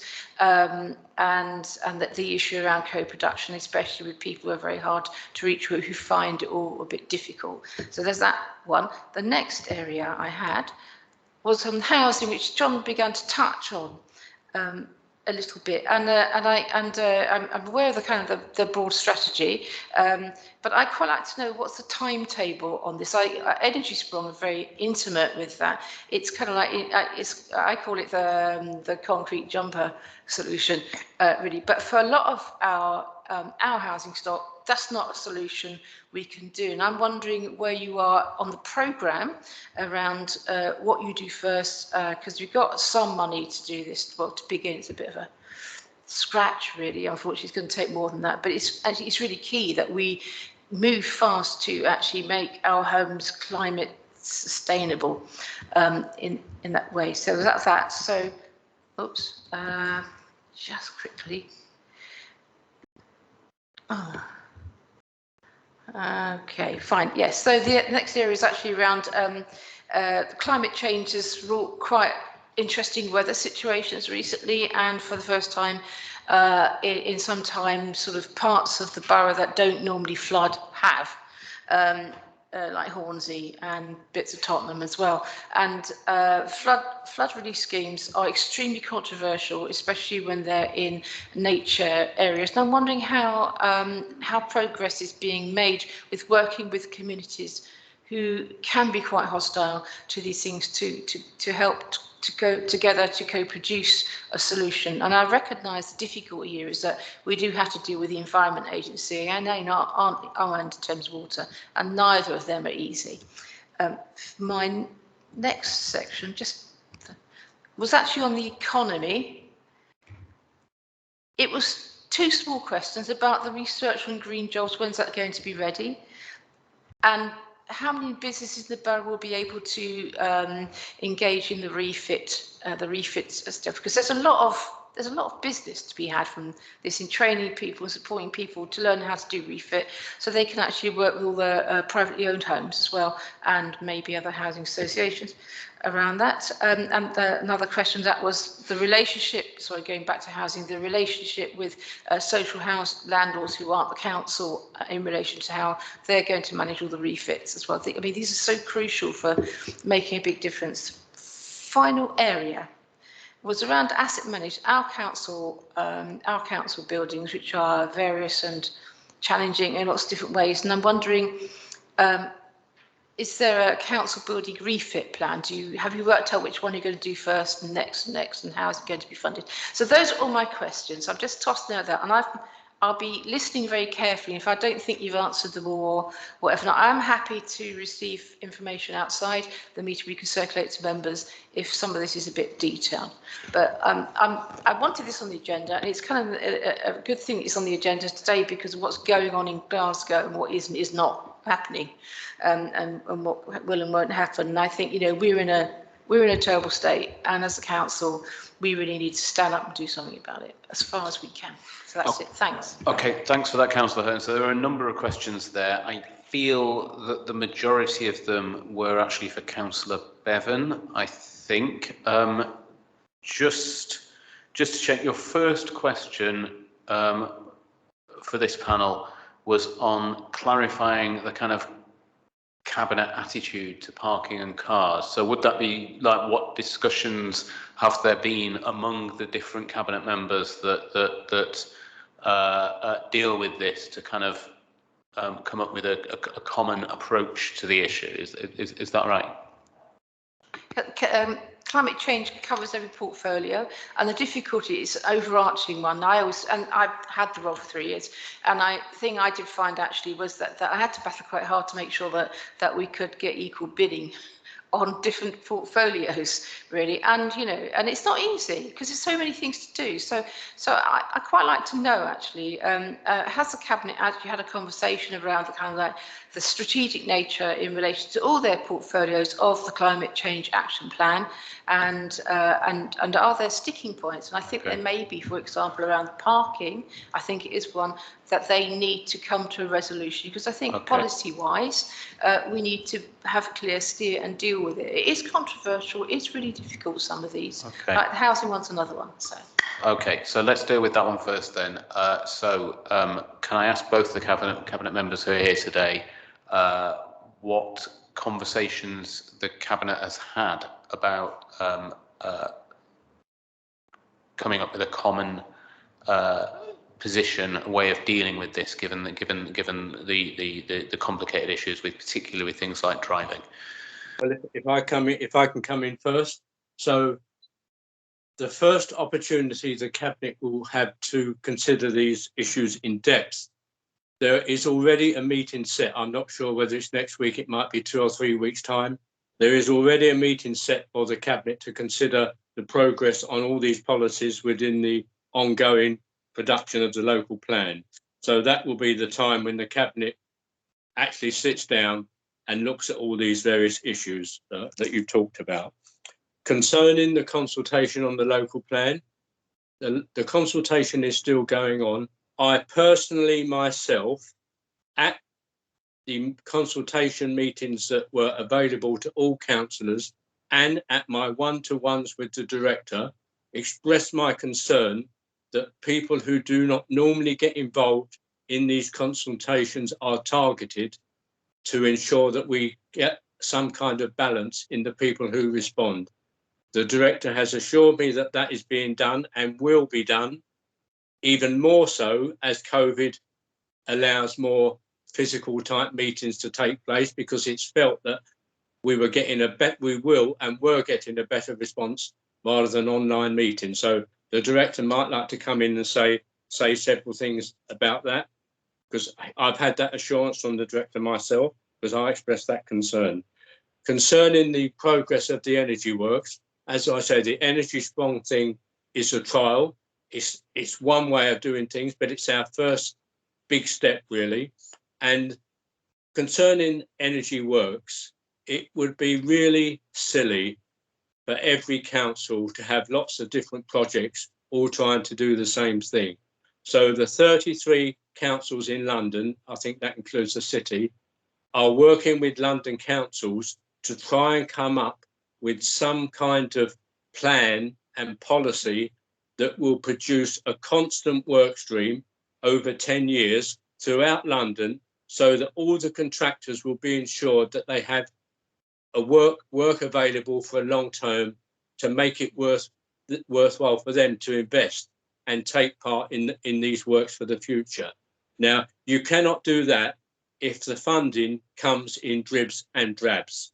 If the funding comes 1 million from this fund, you bid to that fund, you get 5 million, another council's bid into another fund. The government is announcing various pots of money all over the place, all different times. That won't work. There's got to be a 5 or 10 year plan with assured funding, with assured projects throughout London that will enable the private contractors and the developers who are going to do this work to invest, train up their staff and get all the things working in a logical order without stops and starts, you know, as I've just talked about. So that's the big thing, is to try and get London councils in consultation with the government to get a steady stream of work, a steady stream of financing, which will be the best way that we can all progress this issue, basically. If you want the director to come in and say what he's trying to do to reach residents who would normally not respond to this consultation, I'm sure he can come in and say a few words about that. Rob, would you like to come in? Yeah, thank you, Chair. I'm very happy to do that. So yes, we should always be working to make sure we are reaching more people in local plan consultations. It's something we take very seriously. So, for example, the last local plan consultation, we worked with the citizens panel. We did some work with primary schools, doing some work with the Bridge Renewal Trust to reach people through that. I think we got over 300 comments from the Youth Advisory Board. So great to get comments from young people as well. So yes, we're always looking at new and better ways to engage people. In fact, our last consultation, we had a comment from officers in the planning service of the government saying that our engagement strategy was a best practice example. That doesn't mean we're content and we should just sit back and not do any anymore.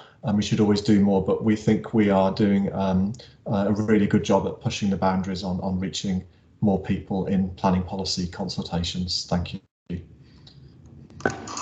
Thanks for that. I can see Joe Baker on screen as well. Joe, did you have something you wanted to contribute on? I think it was if councillors wanted more detailed on the Energy Sprong project, Councillor Hearn raised that as a concern. And just to update the room, so the pilot for Energy Sprong is due to take place on approximately 50 units in White Hart Lane ward. The contract will be signed very shortly. There's been some technical difficulties between ENGIE and the GLA, who are the sponsor project for this. And we are aiming for delivery in 2022. The exact timeframes have not yet been confirmed, but because we are being part funded, approximately 30%, 20% by BEIS funding, government funding, the timetables are going to be reflected in the discussions that are going on. Okay, thanks. Councillor Hearn, are you happy that your questions have been answered? No, not all of them.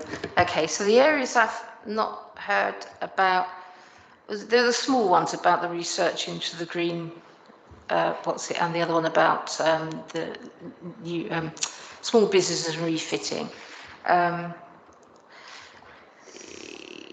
Yeah, and I don't know that the housing ones were fully answered. Actually, I kind of wanted a bit more of a sense of, you know, of a bit more. But I guess kind of like, yeah, I guess I think what I'd quite like to just add to the end of this actually is looking at the kind of the action plan, the climate change action plan. Sorry, just before that, the one that no one asked the thing on asset management around council refits of council buildings and that. And so on the end of this, I'd like to add two more questions. Looking at the action plan, the climate change action plan, do you think we're still able to meet the current target for the council to be carbon neutral, whatever it is, no, net carbon, by, it was 2028, but I think it might slid to 2029. That's the council itself, so that very much affects the asset buildings and stuff like that. And the second one is, though, it was 40-41 for the borough. Are we still on target for those? If not, what's slipping and what needs to happen? I know those are big questions, but I'm just really concerned. I need to really understand how we're getting on, basically. So are we on target for the council and for the borough as a whole? Our target dates for being net zero, is that right? I'm assuming that officers will be providing responses on these ones because they're technical questions. Joe, would you like me to? Yes. Please. Okay, so in order of the Councillor Hearn's questions, regarding the green jobs research and the opportunities and risks to Haringey, the council took part in Central London Forward's green sector analysis, which was published a few days ago, and this showed some of the headline indicators for the whole of London. We're now involved in the sub-regional work around that, in which Haringey will be supporting Central London Forward, looking at a bit more detail alongside that work. And again, the opportunities for new jobs and new skills, alongside some of the risks of certain jobs coming to an end of their natural cycle, such as boiler repair people going forward. We're also doing some of our own analysis within the economic development team and the carbon management team to try and see what kind of actions should come out and what kind of actions should we integrate into our work plans to take forward and benefit from some of these economic opportunities. Regarding the retrofit for the council homes and also the retrofit for council buildings, which were raised, the council has put aside money to deliver the energy efficiency measures for that. So as Councillor Bevan said, there's £101 million for the social housing stock, and there's also funding associated for the council's corporate estate. Both of these we are working through a strategy to deliver at this moment to again prioritise the worst buildings, to focus our minds and focus our efforts on to get them into a good shape. As Councillor Bevan said, that the target for the housing stock is 2035, and as Councillor Hearn referenced, the council's core buildings and fleet is the target is 2027. Regarding the council's buildings and fleet, we have started looking and started the procurement process for electrification of some of the parks vehicles, and we've just recently bought some electric e-cargo bikes, which will be buzzing around Finsbury Park and helping the park service deliver some of the functions across the borough's park service. And we're also working closely with the corporate landlord to undertake energy efficiency measures in the core buildings. The main driver for the delivering the carbon reduction will be the strategy to deliver the civic building, the main civic building in the borough, and when that's confirmed, that will be a big step in delivery of the zero carbon borough. Zero carbon council. In terms of the wider engagement, we had earlier this week a cabinet away day with the wider community, and it was acknowledged that the council can do more and reach out further to the community to ensure it's as Councillor Hearn referenced, not just the usual suspects, and that is something that we are actively pursuing. In the launch of the council's community carbon fund, which was launched earlier this week, we will be Councillor Hakata has will be sending out opportunities for ward councillors to promote their community groups and their people that within their sectors and encourage them to submit bids to the Community Carbon Fund. Again, taking it away from what might be seen as the usual environmental networks around the borough. We've also reached out to the Youth Advisory Board and are working closely with them, the Bridge, Living Under One Sun, and other groups in the borough who are delivering environmental projects. Thank you very much for that, Joe.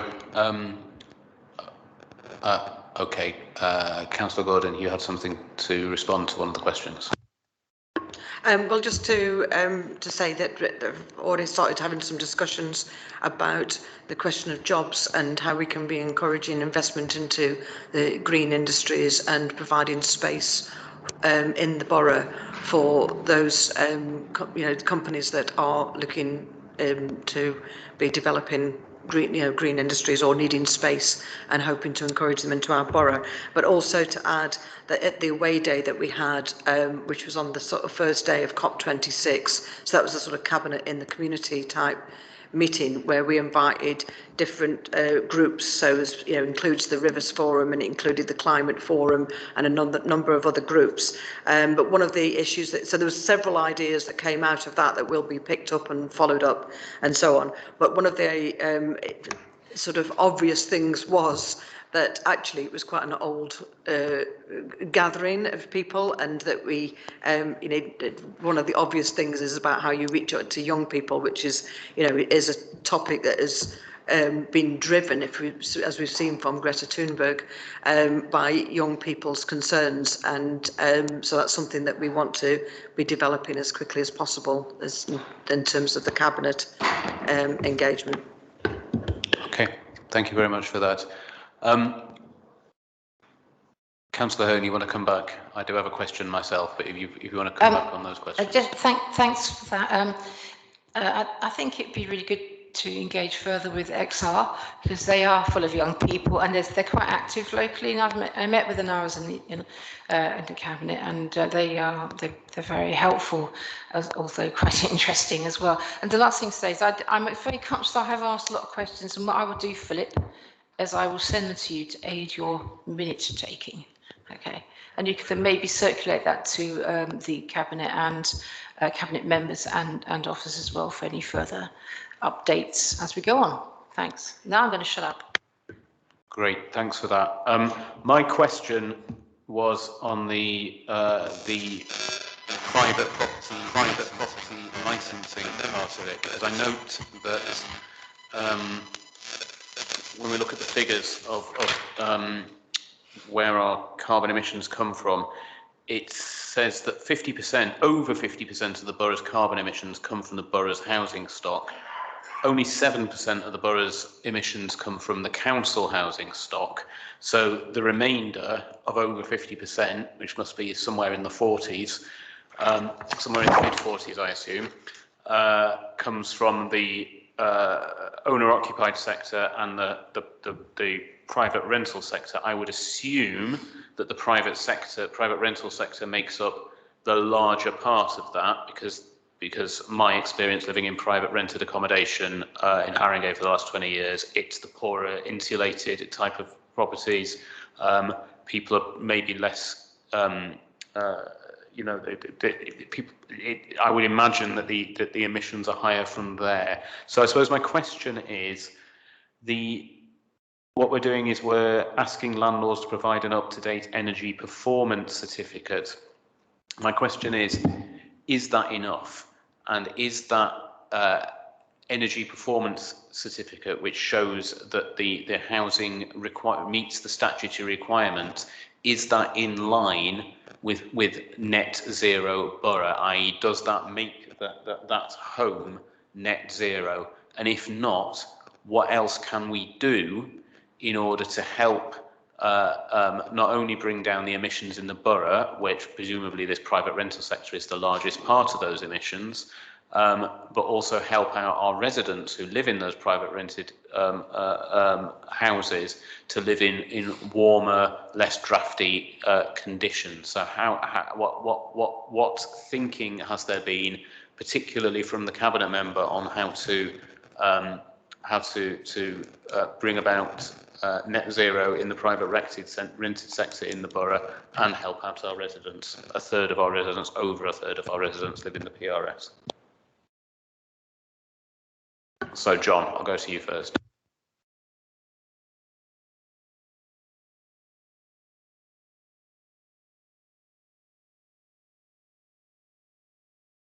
Sorry, John, Councillor Bevan, are you there? Okay, sorry. I'll say a few words and then perhaps the officers clarify. And I think I'm correct when I say that so the private rented properties will have to meet a standard that does not go below F. If they go below F, they will not be able to rent those properties out. That's my understanding. And my understanding is also that target, that statement is a government issued target. It's not a local Haringey council target. That's government legislation. That's my understanding. With regards to the rest of the housing in Haringey that's not council or HMO type housing, obviously you're talking about owner occupiers. That's where I say it's no good the government having one-off schemes that keep changing, like their Green Deal thing that collapsed in the UK, doing only about 16,000 houses, and then it completely collapsed and was abandoned by the government. So that's something the government needs to sort out. That's really beyond the control of the council. So that's my initial thoughts. Perhaps the officer Joe would like to come in and confirm that what I've said about HMO standards is correct and we're applying those. Yes, you're right, Councillor. Thanks for that.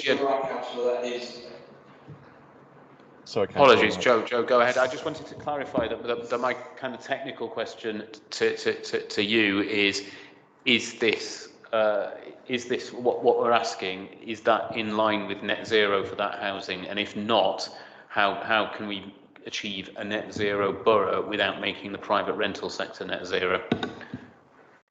So, Councillor Bevan's correct that at the moment government only allows us to enforce below an E-rated property energy performance certificate. Therefore, what we will be doing through the licensing scheme, thank you. Therefore, what we will be doing is enforcing the minimum standard through the licensing scheme, but also because we will actually have contact of the landlords in the borough, we'll be able to signpost them and support them through other funding streams which will benefit them as the landlord or the property owners alongside the residents who may live in those properties. An example of this is that currently we're doing the Green Home Grant Scheme with the GLA, which all private land owners are able to bid for, in which energy efficiency measures are delivered. The ambition of this funding, which is currently quite small, but it will start to hopefully grow a marketplace and is also match funded by GLA and national government funding, will get our housing stock up to a higher standard than the minimum requirement. The ambition is that our housing stock across the board has an average energy performance certificate in a mid B range.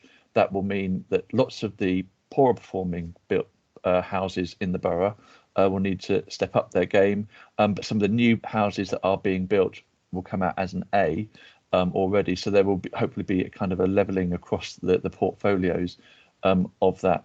We do have individual house energy data, so in effect we can look at a individual property and set out exactly what has to happen, how much it will cost, and the potential savings for it, to which we can write therefore personal strategies for a homeowner or a landlord, so that they have a clear pathway to deliver that. And we can also signpost them to local tradespeople who will be able to help deliver that, and therefore that will help us deliver our net zero ambition. Okay, thank you very much for that. Okay, does anybody else have any questions on this report? Yes, Councillor Barnes. I just wanted to ask about the retrofitting, which is very welcome of the council housing stock, but whether there be any cost to leaseholders or that was budgeted for in council money, and if there are cost to leaseholders, how can that be managed and how would they be supported? And then thank you, Matt, for the questions on private landlords, because I had the same ones as a private tenant. Okay. Okay. Can we get a response on the potential cost to leaseholders of the retrofitting?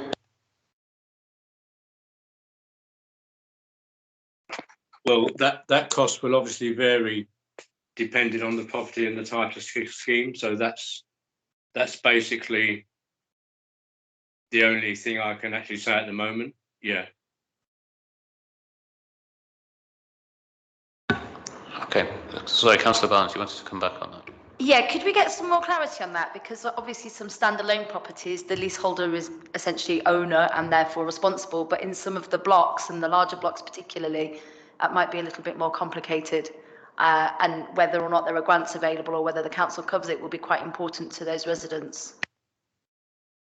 Okay. Perhaps we can get a written response on that, on the potential cost to leaseholders of retrofitting. Okay, thanks. Councillor Hare.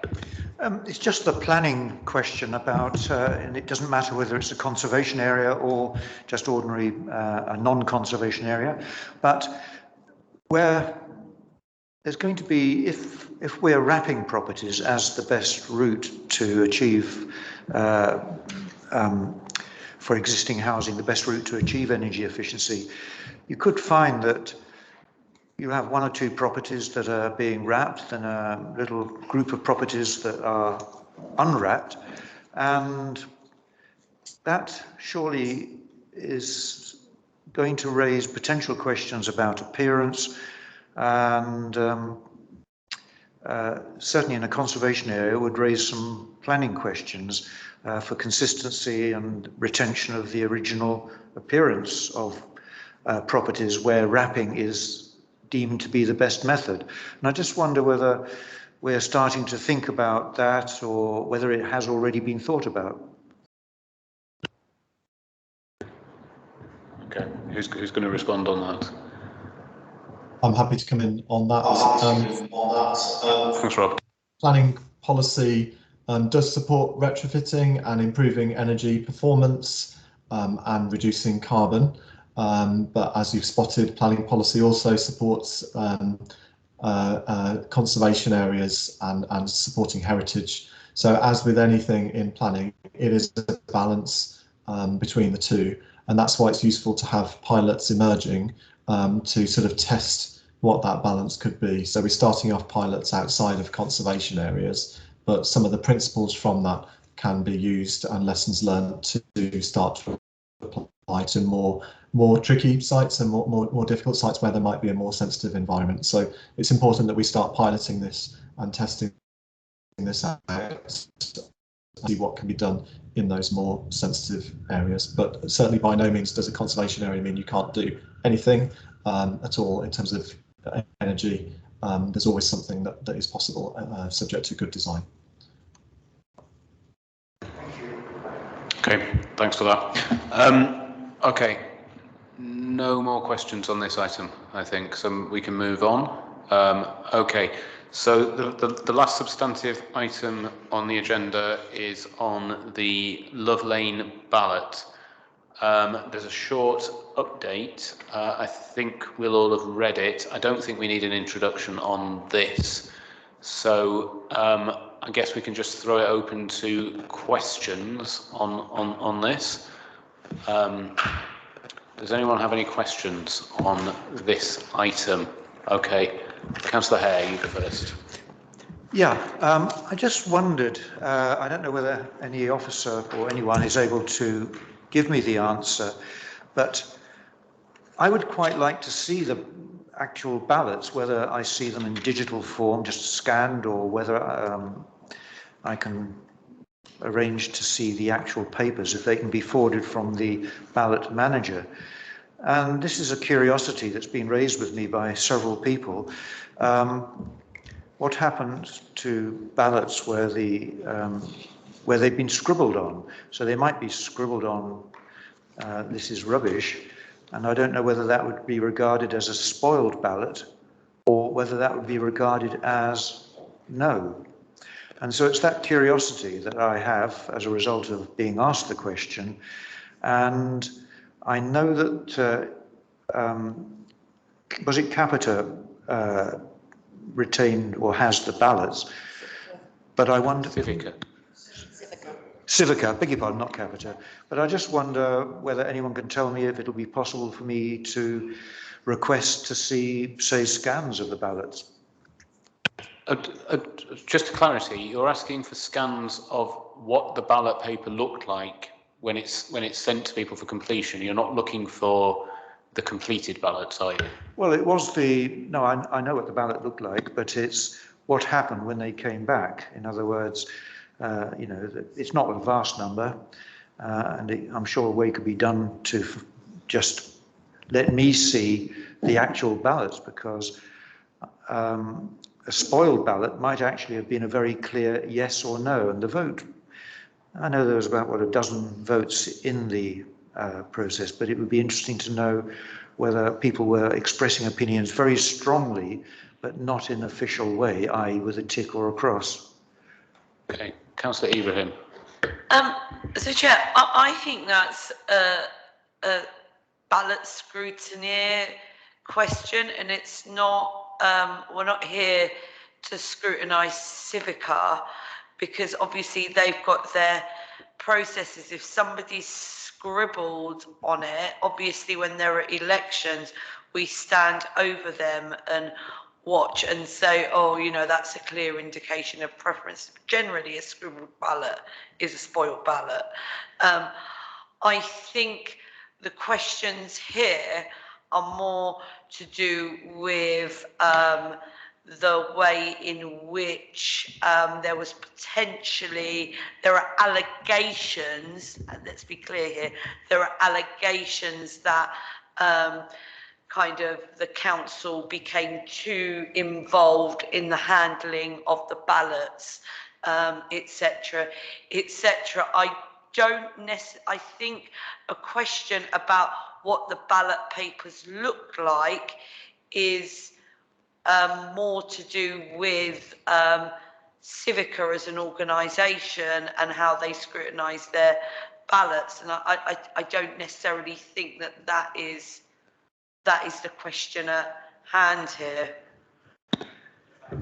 Thanks for that. I suppose what I wanted to ask was what's not clear to me, because I've seen a number of allegations raised in various media, and they don't seem to be addressed by the report that we've received. So what's not clear from this report is whether council officers, I mean, it says that council officers visited in order to speak to each household, make sure people had received their ballot papers, and that they had the opportunity to ask officers any questions around the offer and were aware of where to access support.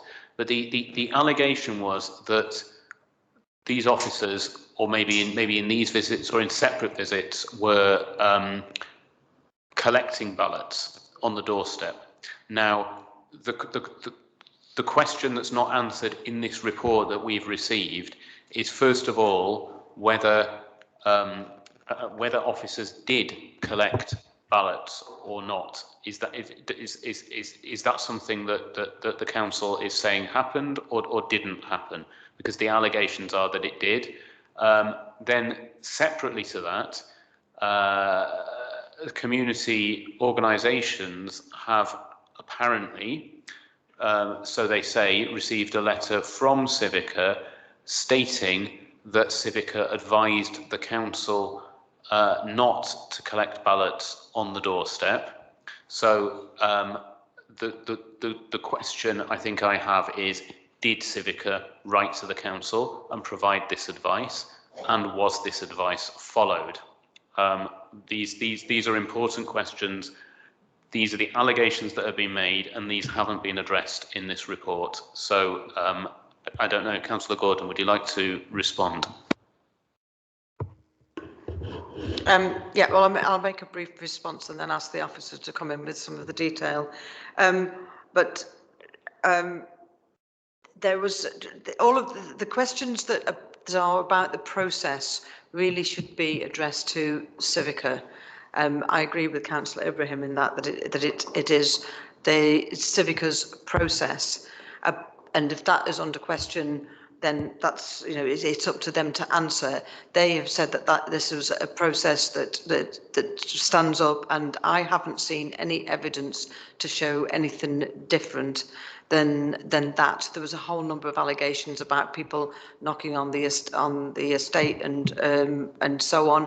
Our officers were under instructions to make sure that the landlord offer, which was our offer, was clear to tenants, and that if they had any questions, if they needed translations and so on, we actually took the precaution of making sure that officers, that the tenants and leaseholders were ensuring that anybody knocking at their door had the proper identifications on and so on.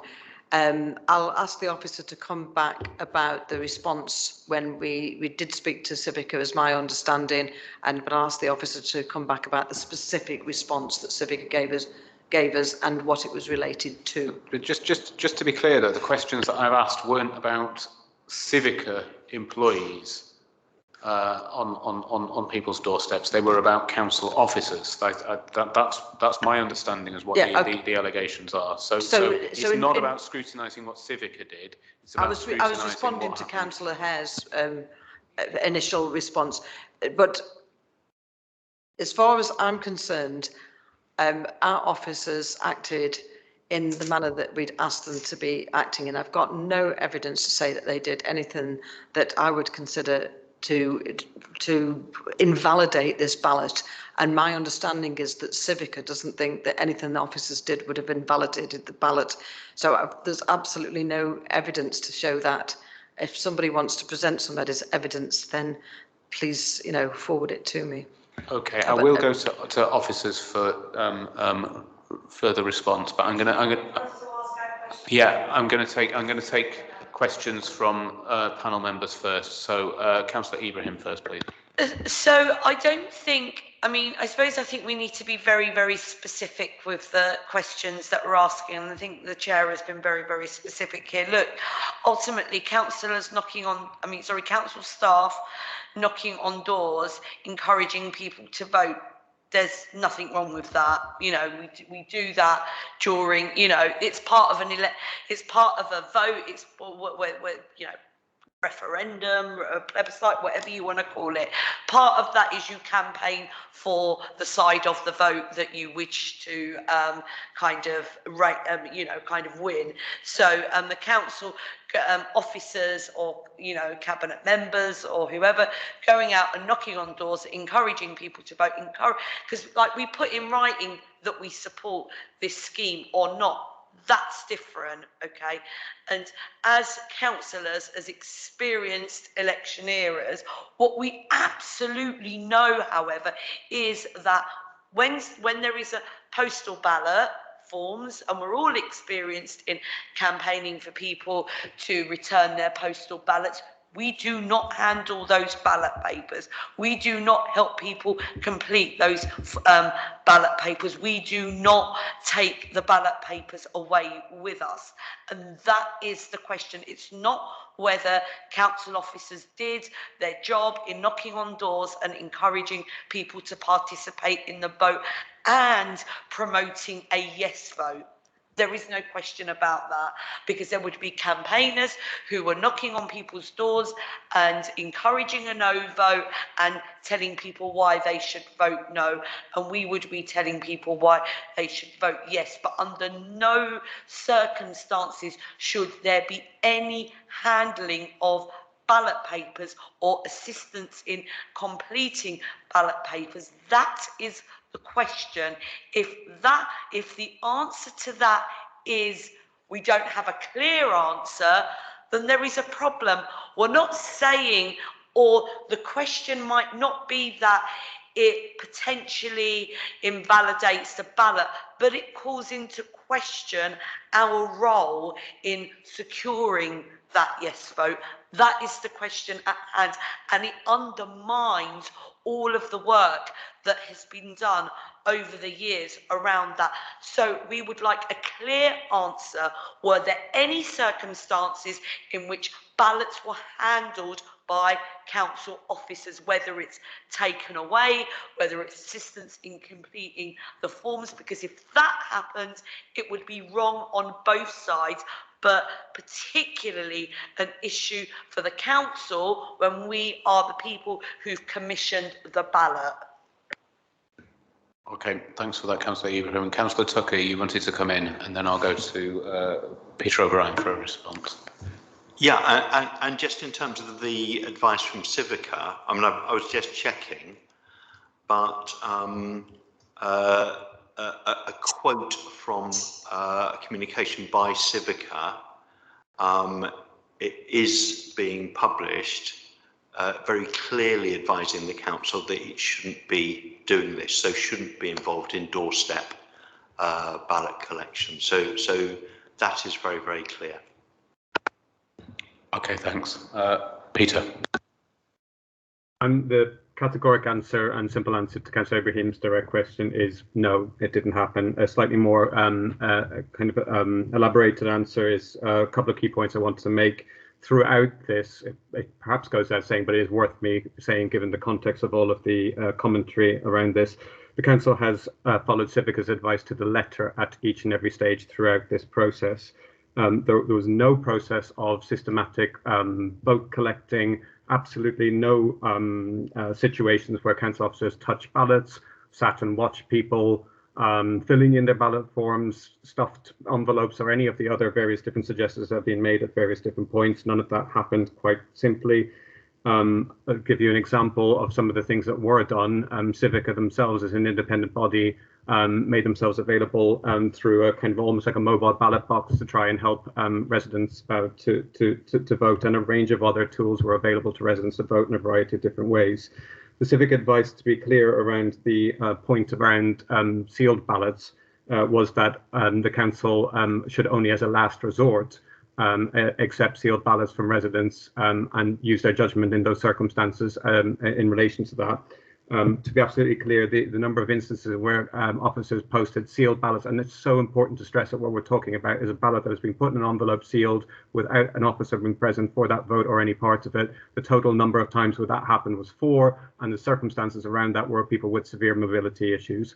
And so that is the kind of the sole kind of example of council officers taking sealed ballot papers and posting them on behalf of residents.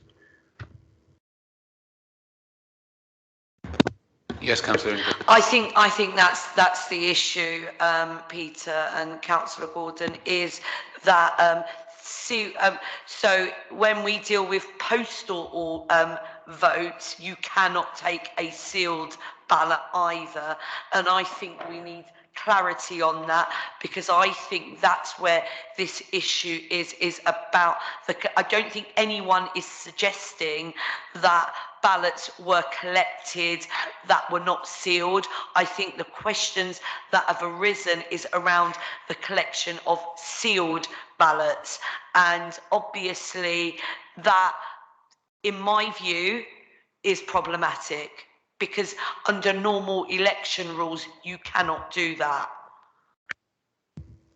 If I may come in on that point, to be absolutely clear, that explicit question has been asked of Civica, and they are content that the actions kind of undertaken by council officers fall within the regulations that they operate within.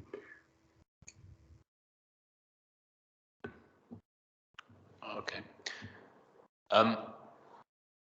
Anyone else have any further questions or comments on Not this? necessarily a question, Chair. I mean, if the council has asked Civica and Civica has confirmed that that's indeed okay in terms of what they've done, then I don't see that there's been any. The last resort. Then I think that should be okay, because they've confirmed that they've not tempered, as it were, with the form. All they did was to collect and put it in the relevant stuff. So I think that should be fine. Councillor Tucker. Yes, so can we be clear on the narrative? It seems to be that what's happened is Civica has said to the council, don't be involved in actually collecting ballot papers. Nevertheless, the council on, we've been told 4 occasions, did collect ballot papers. Civica were informed of this and said, well, I suppose that's okay then. Is that what we're being told? That the advice was given to the council actually didn't follow it on 4 occasions, but Civica don't consider it such a great offence as to invalidate the ballot. Is that the narrative? I'd have to check the precise sequencing on that, Councillor. To the best of my knowledge, we were following the guidance that Civica set down for us. I think it's really important that we focus on the key phrase in their advice, which is as a last resort. So this is not, again, something that we were out kind of randomly going around picking up ballots or inviting people to give us ballots or anything like that. Rather, the other way around, instigated by the individual householders, who, as I said, were all individuals, I should say, with severe mobility issues. And it was in that context that officers then took sealed ballot papers from those individuals. I think it's really important. Kind of, I accept the kind of point of principle that's being kind of explored here, but it's really important to kind of think about kind of the sorts of kind of commitment, the sorts of individuals who are going around from the council have for these residents. So these are rehousing officers and engagement officers who've been working with this community for, in many cases, 10+ years, who have gone to extraordinary lengths to try and support residents through really, really difficult circumstances. And so it kind of is very much from that sort of space that I think when a resident is approaching an officer saying, look, I can't get down to the post box with this from me, can you go and do this? It's that sort of situation that I think we're talking about. Councillor Ibrahim. I mean, I suppose what I would say in hindsight, under those circumstances, what should not happen is that the only option is for one side of a campaign to be the person who takes that ballot away. I mean, we commission a independent advisor to the residents. Surely there could have been a way in which we removed ourselves from being that last resort and to put ourselves in a situation where this didn't happen, because ultimately we all know that. We all know, you know, in elections there are circumstances in which people struggle to vote, whether it's mobility issues, whether it's, you know, whether they might be away. Do you know what I mean? And there are normally kind of allowances and processes for that. It seems to me that in this occasion, it got to the stage, surely we knew quite early on, if we've been doing all of this engagement with these tenants, what those needs were, and we should have perhaps planned for a scenario in which those people would struggle to vote and find an alternative way of voting. I mean, Civica, you know, run you know, we get these online ballots, or there are different ways of voting, there are different options. Surely something should have been explored to make sure, because the problem that we have here, Peter, it was a very close ballot, okay, and in a situation where you've got a very, very close ballot and you've got 4 ballot papers that are potentially being questioned, then you have a undermining of the whole process. You know, if it had been a 70-30%, 80-20%, even like, you know, big numbers like that, then the reality is that these questions may have been moot points. Do you know what I mean? Because it was overwhelmingly won. But in those scenarios, like, you know, we know in elections, like 1 or 2 or 3 votes, you have recounts and recounts again, and people question them. So in a narrow scenario like that, it should have been anticipated that these questions might have arisen. Yeah, thanks for that. And I would say, apologies, I would just to add to that, I would say, you know, as councillors, you know, we have a trusted relationship of trust with some of our residents. We go around, we speak to them, and at election times, some of them may ask us, because we're people of trust, to post their postal ballots for them. But we can't do that. We have to say, no, I'm sorry, I know you need somebody to do this, but it can't be me, because I am, you know, a candidate in the election or a member of the party that's on the ballot. And I think it doesn't sit very well with me that somehow it's considered okay when it's a council officer, when it's a ballot in which the council is effectively one side of the ballot. So we need to find another way of doing this. So Okay. if I may come back on a couple of those. You may. Thank you, Chair. Councillor Abraham makes a very kind of a powerful set of arguments and a very important challenge from the Chair indeed as well. I think it's important to stress that this was a set of recognised issues from the outset, and to be absolutely clear on the tools that were available to residents to vote. It included the mobile ballot that I mentioned, for example. It included phone options, online options, etc. The very, very, very limited number of cases, and I need to stress that officers were guided against. It was very clear with officers that this had to be as an absolute case of last resort. And in those very, very small number of cases, there is a degree of judgment which we are asking officers to make. And without getting into the kind of specific roles of individual officers, but they are the particular officers involved are ones who have a very, very strong understanding of the limitations of individuals in terms of the challenges that they face and similar. And it's in that context that those very small number of individual decisions were made. So I absolutely accept the point around kind of making sure that there are tools available. I get the kind of presentational and optics point about it as well. But ultimately, when you're kind of working with and faced with individuals who have specific barriers, it is a judgment call that needs to be made in a very, very, very, very limited number of cases. And indeed, as I said, 4 was the absolute kind of top number of the cases involved. So in my view, that feels like to the point about having a range of options. It feels like we very much did our level best to ensure that there was a full range of options. And as I say, this is consistent with the way that Civica viewed to be kind of the how similar ballots have run across the capital. Okay, thanks, Councillor Barnes. So how do we know that it only happened 4 times? Are we absolutely confident it couldn't have happened more? And does this in any way potentially invalidate the ballot and require a rerun? On the second of your 2 questions, so the specific situation has been described to Civica, and indeed the kind of general line. We've got to remember this is Civica's process. It is not a council's process. They are the independent party who run the election. Anyone who has any concerns about any aspect of the election need to directly approach Civica in relation to that element. And Civica are content and has advised us that the ballot is valid and has been done in line with the GLA funding guidelines. As far as kind of the actions of officers, we are absolutely certain that it only occurred in 4 individual examples. Councillor Ibrahim. So slight devil's advocate here, and this is probably a question.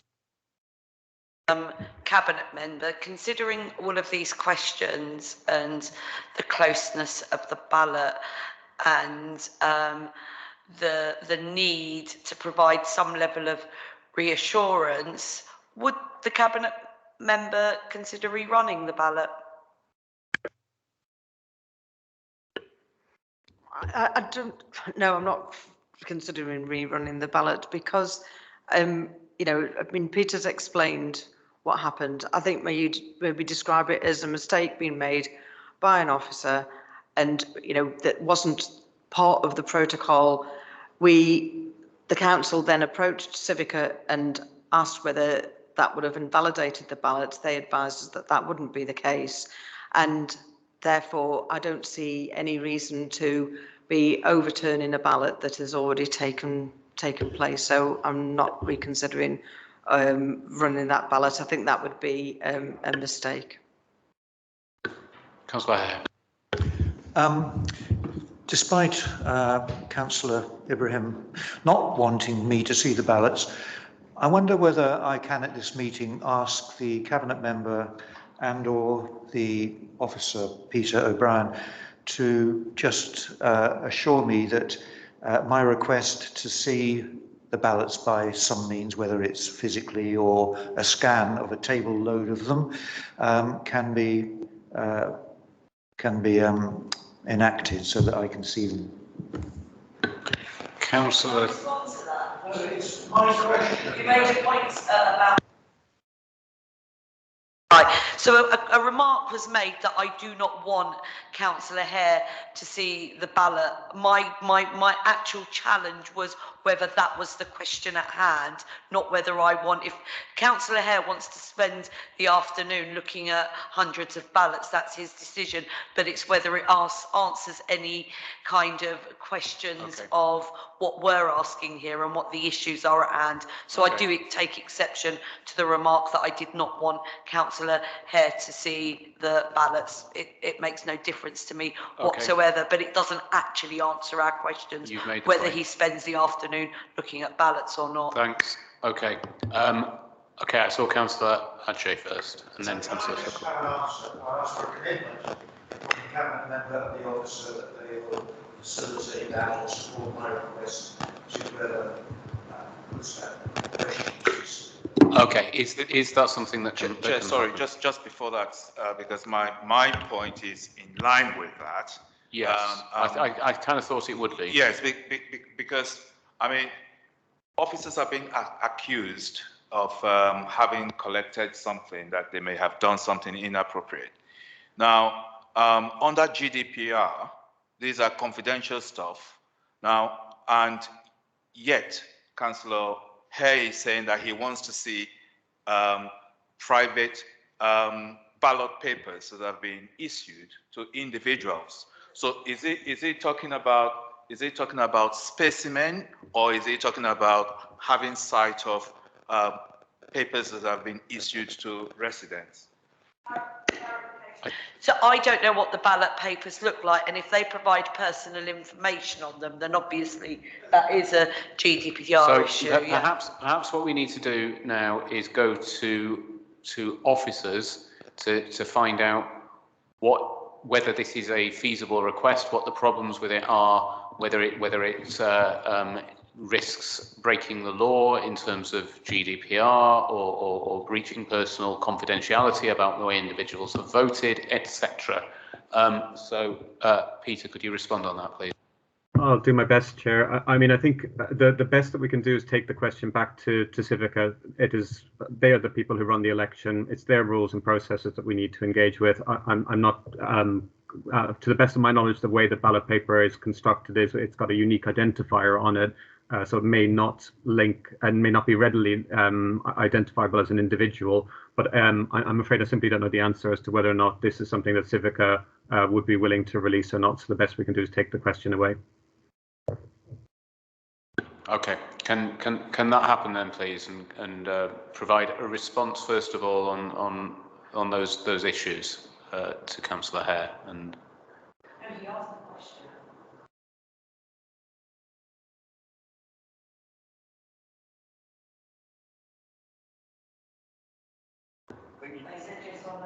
I think they've said they need to go back to Civica to find out the information about the concerns that Councillor Adjei has raised about confidentiality first. So that's.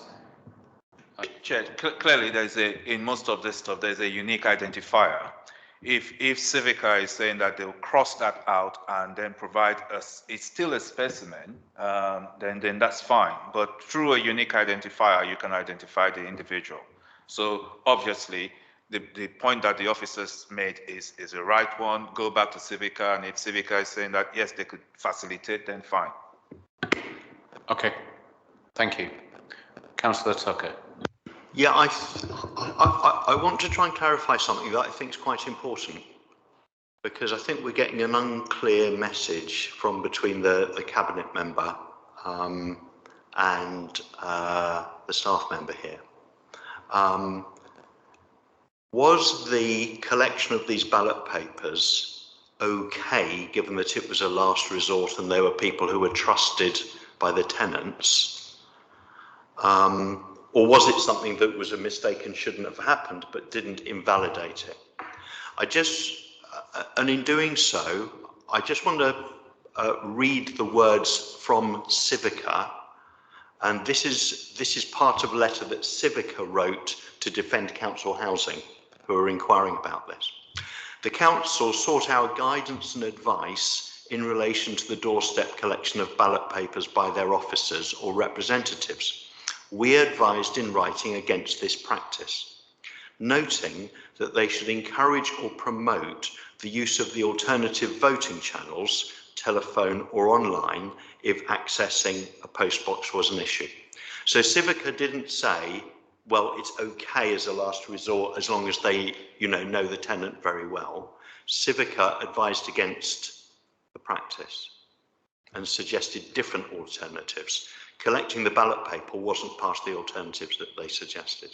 So given that, I want to be clear on what the message is. Are we saying that this shouldn't have happened and was a mistake? Or are we saying it was okay because it was a last resort and the officer was trusted by the tenant or for some other reason? Okay, clear question. Peter, are you going to respond on that? Do you want me to come in, Chair?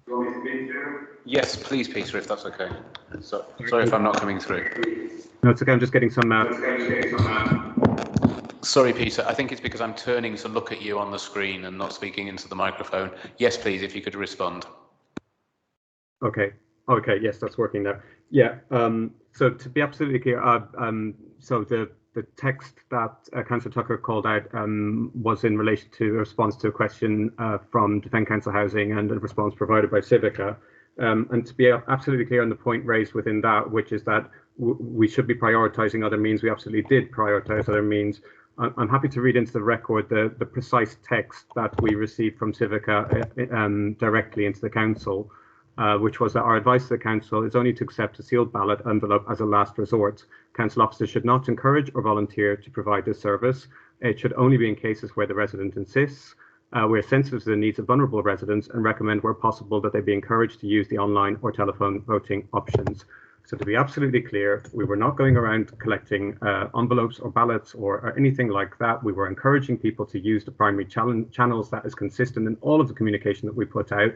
And you've heard me read out loud the precise written response that we got from Civica. And for the purpose of the minutes, of course, Philip, I'm happy to send that text across to you so that can be reflected in the minutes. That would be useful, thanks. Yes, so if you could send that text through, we'll include that in the minutes. Thank you very much. Okay, Councillor Hare. I mean, the photograph, I think we've all seen the photographs and have seen photographs of officers with a special bag marked ballot box.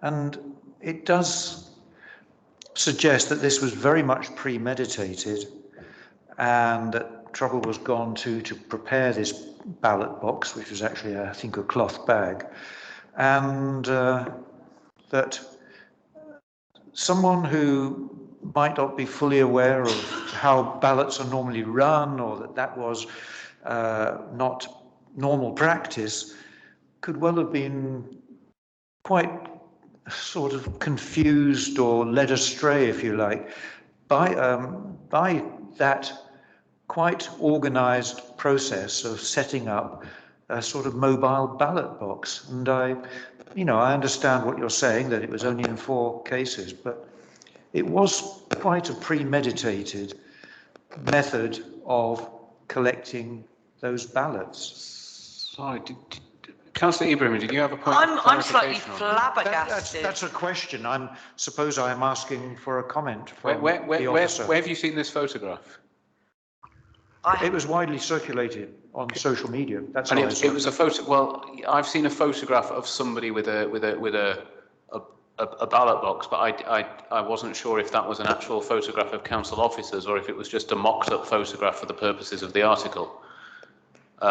I don't know if anyone has more information on that than Chair, can we, because that's a serious allegation and we need to clarify that. So if somebody has been cheeky and gone on social media, as is often the case, I couldn't possibly comment on names. I don't generally get those people coming up on my timeline anymore, but there is often some, you know, activity that goes around presenting a picture of what people think have happened, but may not actually be a photograph of somebody carrying a ballot box. It may just be some social media silliness. So could we double check that, because that's a serious allegation if somebody was going around systematically with a bag marked ballot box collecting them? Well, could we just ask the officer if that was done? I think I know what the answer is going to be, but Peter, could you answer that question? Yeah, I mean, far be it for me to comment on the Twitter sphere and its role in these sorts of things, but absolutely not. That categorically did not happen. What people may have seen and may have photographed was Civica, the independent electoral body, going around as part of this effort to access those residents with various different difficulties, and that was part of a formal and communicated part of the process. Okay, that's clear. Okay, Councillor Barnes. Just to be absolutely clear, the mobile ballot box was a mobile ballot box and not a mobile ballot bag. Now that's the tongue twister. Okay, thanks. Councillor Rodri? I think the point is being cleared by the comments that Councillor Barnes has made. But just to say further that if Councillor has got any photograph which is referred to that he thinks is a council officer, whether it's mobile ballot box or bag, then he should provide that to the council, to the cabinet member, and to you, Chair, so that that can be clearly verified. Because this is castigating officers that they've done something wrong without providing any evidence. You know, it's all very well for people to be making comments that I haven't seen whatever it is that you're referring to, whether it's a bag or a box. You know, it is serious. You know, then provide the evidence so that it can be looked into. You don't come to a public meeting and make comments like that about officers. You know, the other point that I was going to make whilst on the, I've got the... Could I just come in there, because you have rather accused me of something, Charles Adji. I am not accused of anything.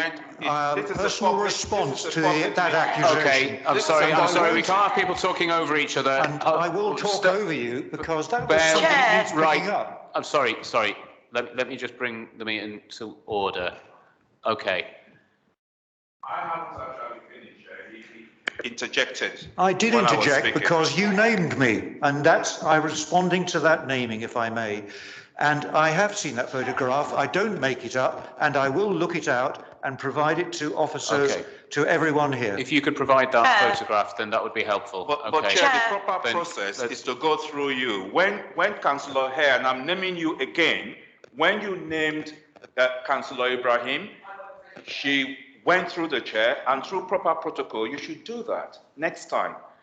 Moving on, Chair. Okay, can we move on, please? Yes. The question that was put to the cabinet member about rerunning the ballot, and I know she has categorically said no, but I think she should explain as well if there are any risks involved in rerunning the ballot in view of the comments that's been made here tonight.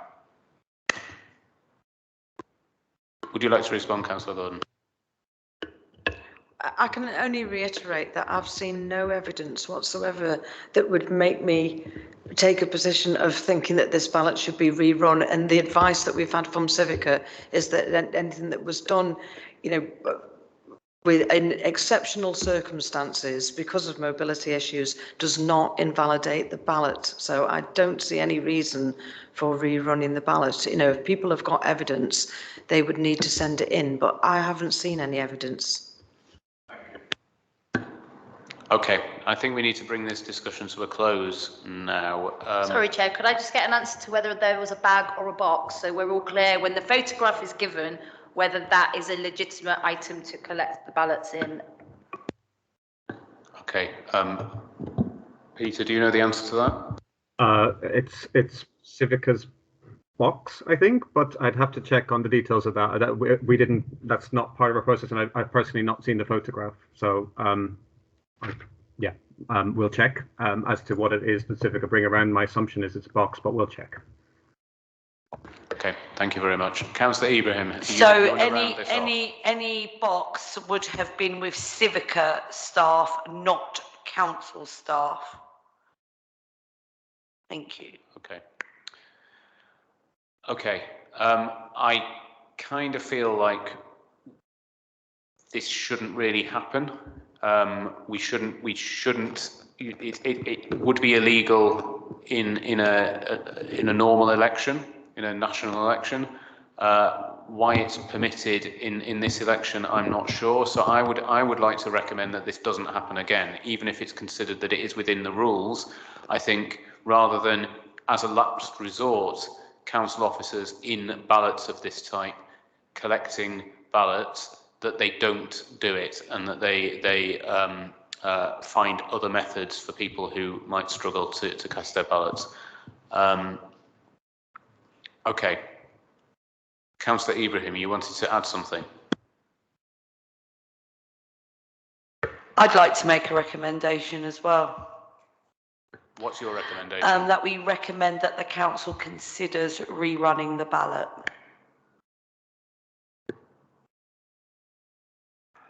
Okay, first of all, so I made one recommendation. Are we happy with that recommendation? My recommendation was that council officers, rather than it being considered only as a last resort, that actually there's just a rule that council officers in ballots of this type do not collect ballots and find other ways. If people insist that they need their ballots to be collected, they find other ways that don't involve a party in the ballot collecting the ballots, because that's not considered. It's actually illegal in a national election for that to happen. So I think we should make that recommendation. Are we happy to make that recommendation? Okay. And the second recommendation, potentially coming from Councillor Ibrahim, is that the council considers rerunning the ballot, given what's happened and the closeness of the ballot. Just a recommendation. Yeah. Are we? Not demanding that they do. No, I get that. That the council. This is why I very clearly said that the council considers, in light of the closeness of the ballot and in light of the allegations that have been made, and that the council considers rerunning the ballot. Okay. Are we happy to make that recommendation? Are we content with making that? Are we content? Yes. Okay. Then that is a further recommendation coming from this panel. Okay. That I think rounds off this item. All I think that remains is the work plan, which hopefully we can deal with fairly quickly. Are you going to introduce this section? I can do. I mean, so you have the addendum pack, and in there is the work plan. You are just being asked to note the work plan and any amendments, updates to that. It will be going up to the next scrutiny committee. Appended to the work plan is also an outline scoping document for the review that you would like to look in. If you can just sort of agree for that to go to the main committee for their approval as well, that would be greatly appreciated. So that's the main item. The main part of this is the scoping document for the review. Councillor Tucker, you want to? Yeah, just a couple of points on the wording. So I do think we want to be careful in the wording to be as accurate as we can in framing the scrutiny that we're doing. So the first one is on the first page in the fourth paragraph, This is something that I'm not sure of, but I've heard a different history to this. The developer Granger PLC has sought to relocate the existing market to a temporary space. My understanding of the history is that that wasn't actually the initiative of Granger, that was a concession made by Granger as a result of pressure from the campaign, actually facilitated by the council. I may have that completely wrong, but I just do think we should check, because that gives the impression that this was taken at Granger's initiative. Perhaps it was, but I heard something different. Okay, sorry. Well, what I was going to suggest is that we find a more neutral form of words, Yes. rather than looking into investigating the facts of the decision, that rather we find a more neutral form of words for that. So rather than saying the developer Granger sought to relocate the existing market, can we just say there was a proposal? Okay, there was a proposal. Yeah, very good. Thank you very much. Very happy with that. So just going over onto page 7. So looking in the bottom half of the second paragraph. So going to the 4th line, most of the way along the lines, new sentence begins, however. Some of the other traders and interesting groups are concerned with this proposal and would like to see the council take a leading role in the future of the site in a kind of trustee role. I think we should end the sentence, the future of the site, for the same reasons. Well, the future for the site and the market, we could say, because they were actually proposing something actually more active and controlling than a trustee role, they were suggesting. So I think we could just end the sentence, leading role in the future of the site and the market. So delete the words in a kind of trustee role and replace with and the market. Yeah. I'm happy with that. Sorry, can you just clarify which paragraph you're Yes, referring to? page 7. Yes. Second paragraph. Second paragraph. Yeah, the paragraph starts with the original Granger scheme. Yes, but going down I think it says the last 4 lines. It says leading role in the future of the site and the market, and then delete the words in a kind of trustee role. And the market, and delete the words in a kind of trustee role. That's agreed, yes? Yeah. Okay. Now, my issue with the next sentence is slightly different. So I'm going to just read it out. It is worth noting that the site put forward in the community plan is not the same as the Granger site. It is a smaller portion of the overall site, focusing on the TfL-owned properties, the largest of which is the site of the former Wards Corner development stock, more recently the home of SSM. This does raise the question of what is happening with the rest of the site, which is something that we haven't really looked at. And I think that we actually do need to be asking some questions about it as part of this review. And I'm sorry if I'm proposing more work for this, but I do think it's important because, there's been a lot of discussion about what's happening to what's going to be taking place in the Wards Corner building. But as this said, that is just part of the site. And the issues in terms of provision of social housing, for example, are presumably taking place on another part. And we haven't actually discussed that here. So that would obviously be relevant when we're talking to council officers. Yes. It wouldn't necessarily be as relevant when we're talking to market traders. Correct. But we certainly might be wanting to ask those questions when we talk to council officers about what we're doing. So do we need to add something in there then? I think we could just add something to say that this review will also consider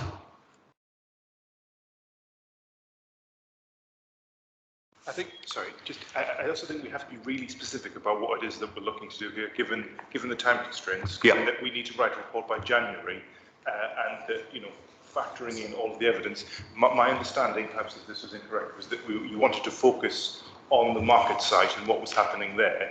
And I guess I'm just highlighting that expanding the scope at the present may be counterproductive in terms of if we don't get a report written by March and it's not agreed by Cabinet, the next iteration of this committee is probably going to have to start all over again. And some of this may be okay. a waste of time.